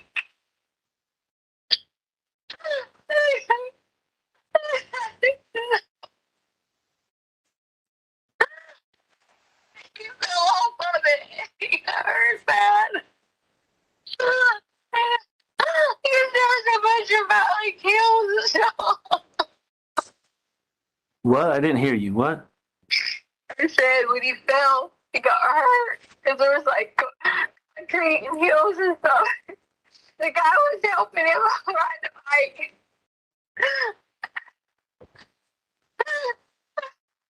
Keisha, babe, what, how bad did he get hurt? How bad it was, he was bleeding. Where was he bleeding from? His arms, his knees, his hand. So his head was bleeding? And this, oh God. He promised me he was going to go back to his house and get some bandages and call 911 because we had accidentally left him all in Petco. I swear to God, Quincy's real. So what happened, baby? I didn't know they got hurt. I didn't have a phone to call 911. I'm supposed to be taking him back and I called 911.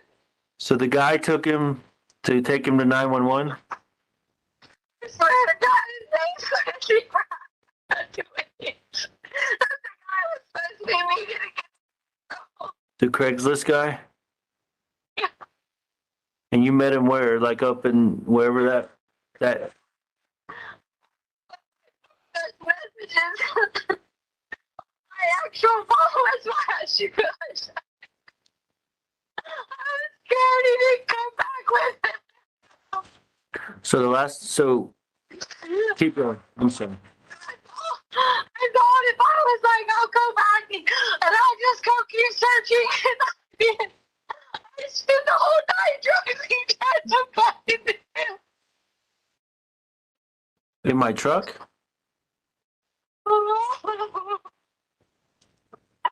Sure, I'm sorry for these stories. I just didn't want to do this. I didn't want you to hate me. Why would I hate you if it wasn't your fault? Because I couldn't get to him. And he was bleeding from his head and knees. It was an accident. Okay. So start over. This is really hard to hear. Okay, but so you left Petco. You don't talk to me like that. Where you're going to go down this road and chastise me and tell I'm not. You're telling me the truth now. Sure, I call my job. Okay, and I believe you now because this. Thank you for telling me the truth. This means the world to me, and where was this at? Like, what exit? You mentioned the exit yesterday. What exit was this at? It was like 163. I don't know. It's on my phone. Okay, so if you can reach out to them and then give you your phone, then they could find it, right? Can you think of a landmark? Just like help me find him, babe. Just help me, because I can go search. I can go right now and search. The only reason I asked for immunity because I didn't feel it was an accident, and I wasn't trying to cover up anything. I was trying to figure out why he took him. If I said something like you someone hurt us in the house or something, I'm not. They would start looking for him. When the guy, I wanted to try to bike out and he needed help because the bike was too big. And you want to know why I've been gone? Why my car's been in that direction? I've been driving up and down there all the time until they took my car. Driving to do anything I can find, anything. Driving to find this dude. I even called into the police department. They were like, yeah, because he's wanted. If you know where he's at, let me know. So nobody tried to help me. Because before I would do anything, I made him show me his ID. Because I was making sure. It's something to do the bike today, that's all. So but Tisha, hold on. You went to his house, or where did you meet this guy at, Quincy Brown or whatever? Because if you went to his house, they can have. Listen to me, please. I'm listening. I need to tell you. Okay. He said to me that he would be off that exit. When I turn off the exit, you can look. Okay. I turned off the exit left because I thought that was direction, but he thought I was coming from south, coming from north. So I turned on right and went towards the other direction, and I didn't see anyone with a bike in a store. Okay. So there was a store. He said there was a store. I said I didn't see anyone with a bike in the store. Oh, So I went the other direction. I got you. When I went the other direction, I see him with the bike. And I said, hey, there's the guy with the bike. And I made him show me his ID. And legit, we talked. Some kind of biking. And this was a tour bike. And I got a little nervous because I said, why would he have some tour bike and he's trying to sell it? You know, like, I was asking him questions like, did you not ride anymore? Did you get hurt? You know, like these stories I was asking him. Then I realized I didn't have the phone because I had left it at Petco. So then, and it was like high-fiving him and talking to him and stuff like that. So I assumed, you know, nice guy. Until he was taking care and just helping him get on the bike to ride it. I was holding on to it just so he could see. And he was like, do you think your daddy will like this bike? Then the next thing you know, whenever they like both slid, he slid with Gannon in the bike. And Gannon like went, like not necessarily tumbling, but sliding down and he hit his head. And I ran over there.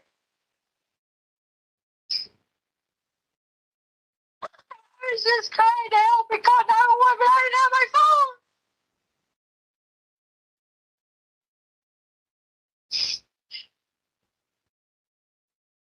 He was like, I live right up here. I'll go take him and we'll call. I'm just still sitting there crying and crying. They gotta see me get off the exit.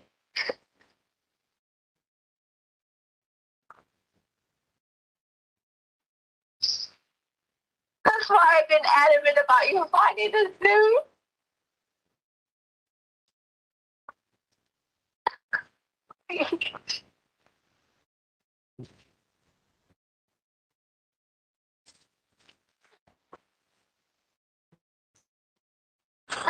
All right. So so you got off exit 163. No, if it was whatever county line or some shit like that was. Oh, that county line road or whatever we always take.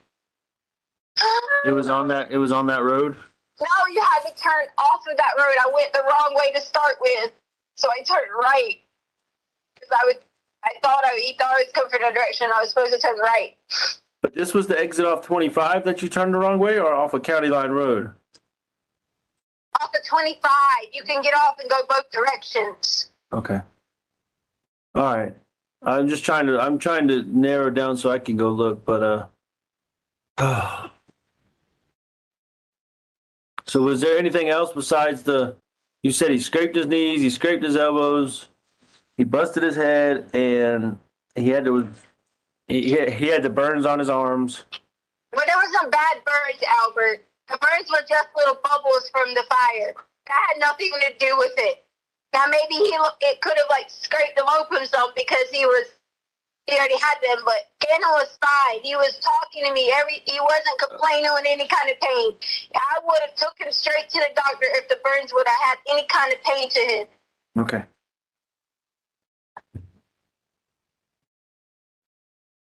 But the only reason I didn't ask you for any kind of immunity because I committed some kind of crimes. I just know that it was an accident. All I did was someone was trying to help me.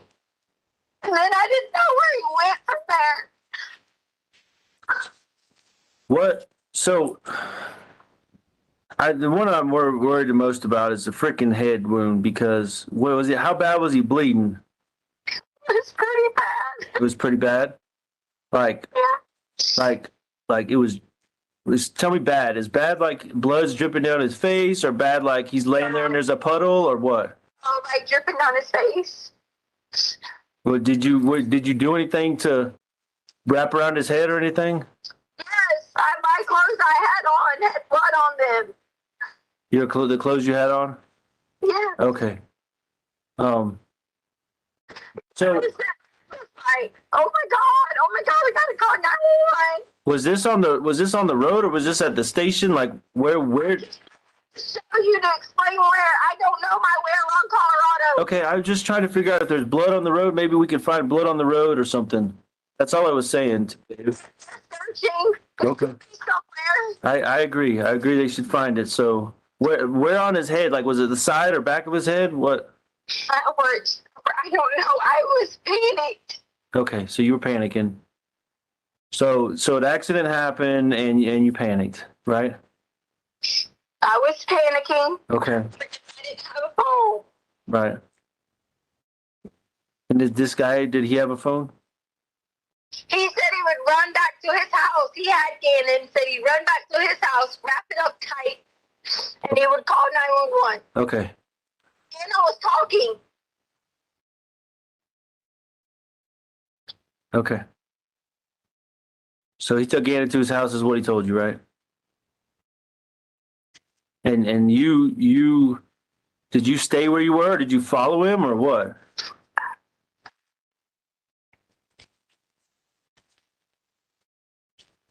Babe.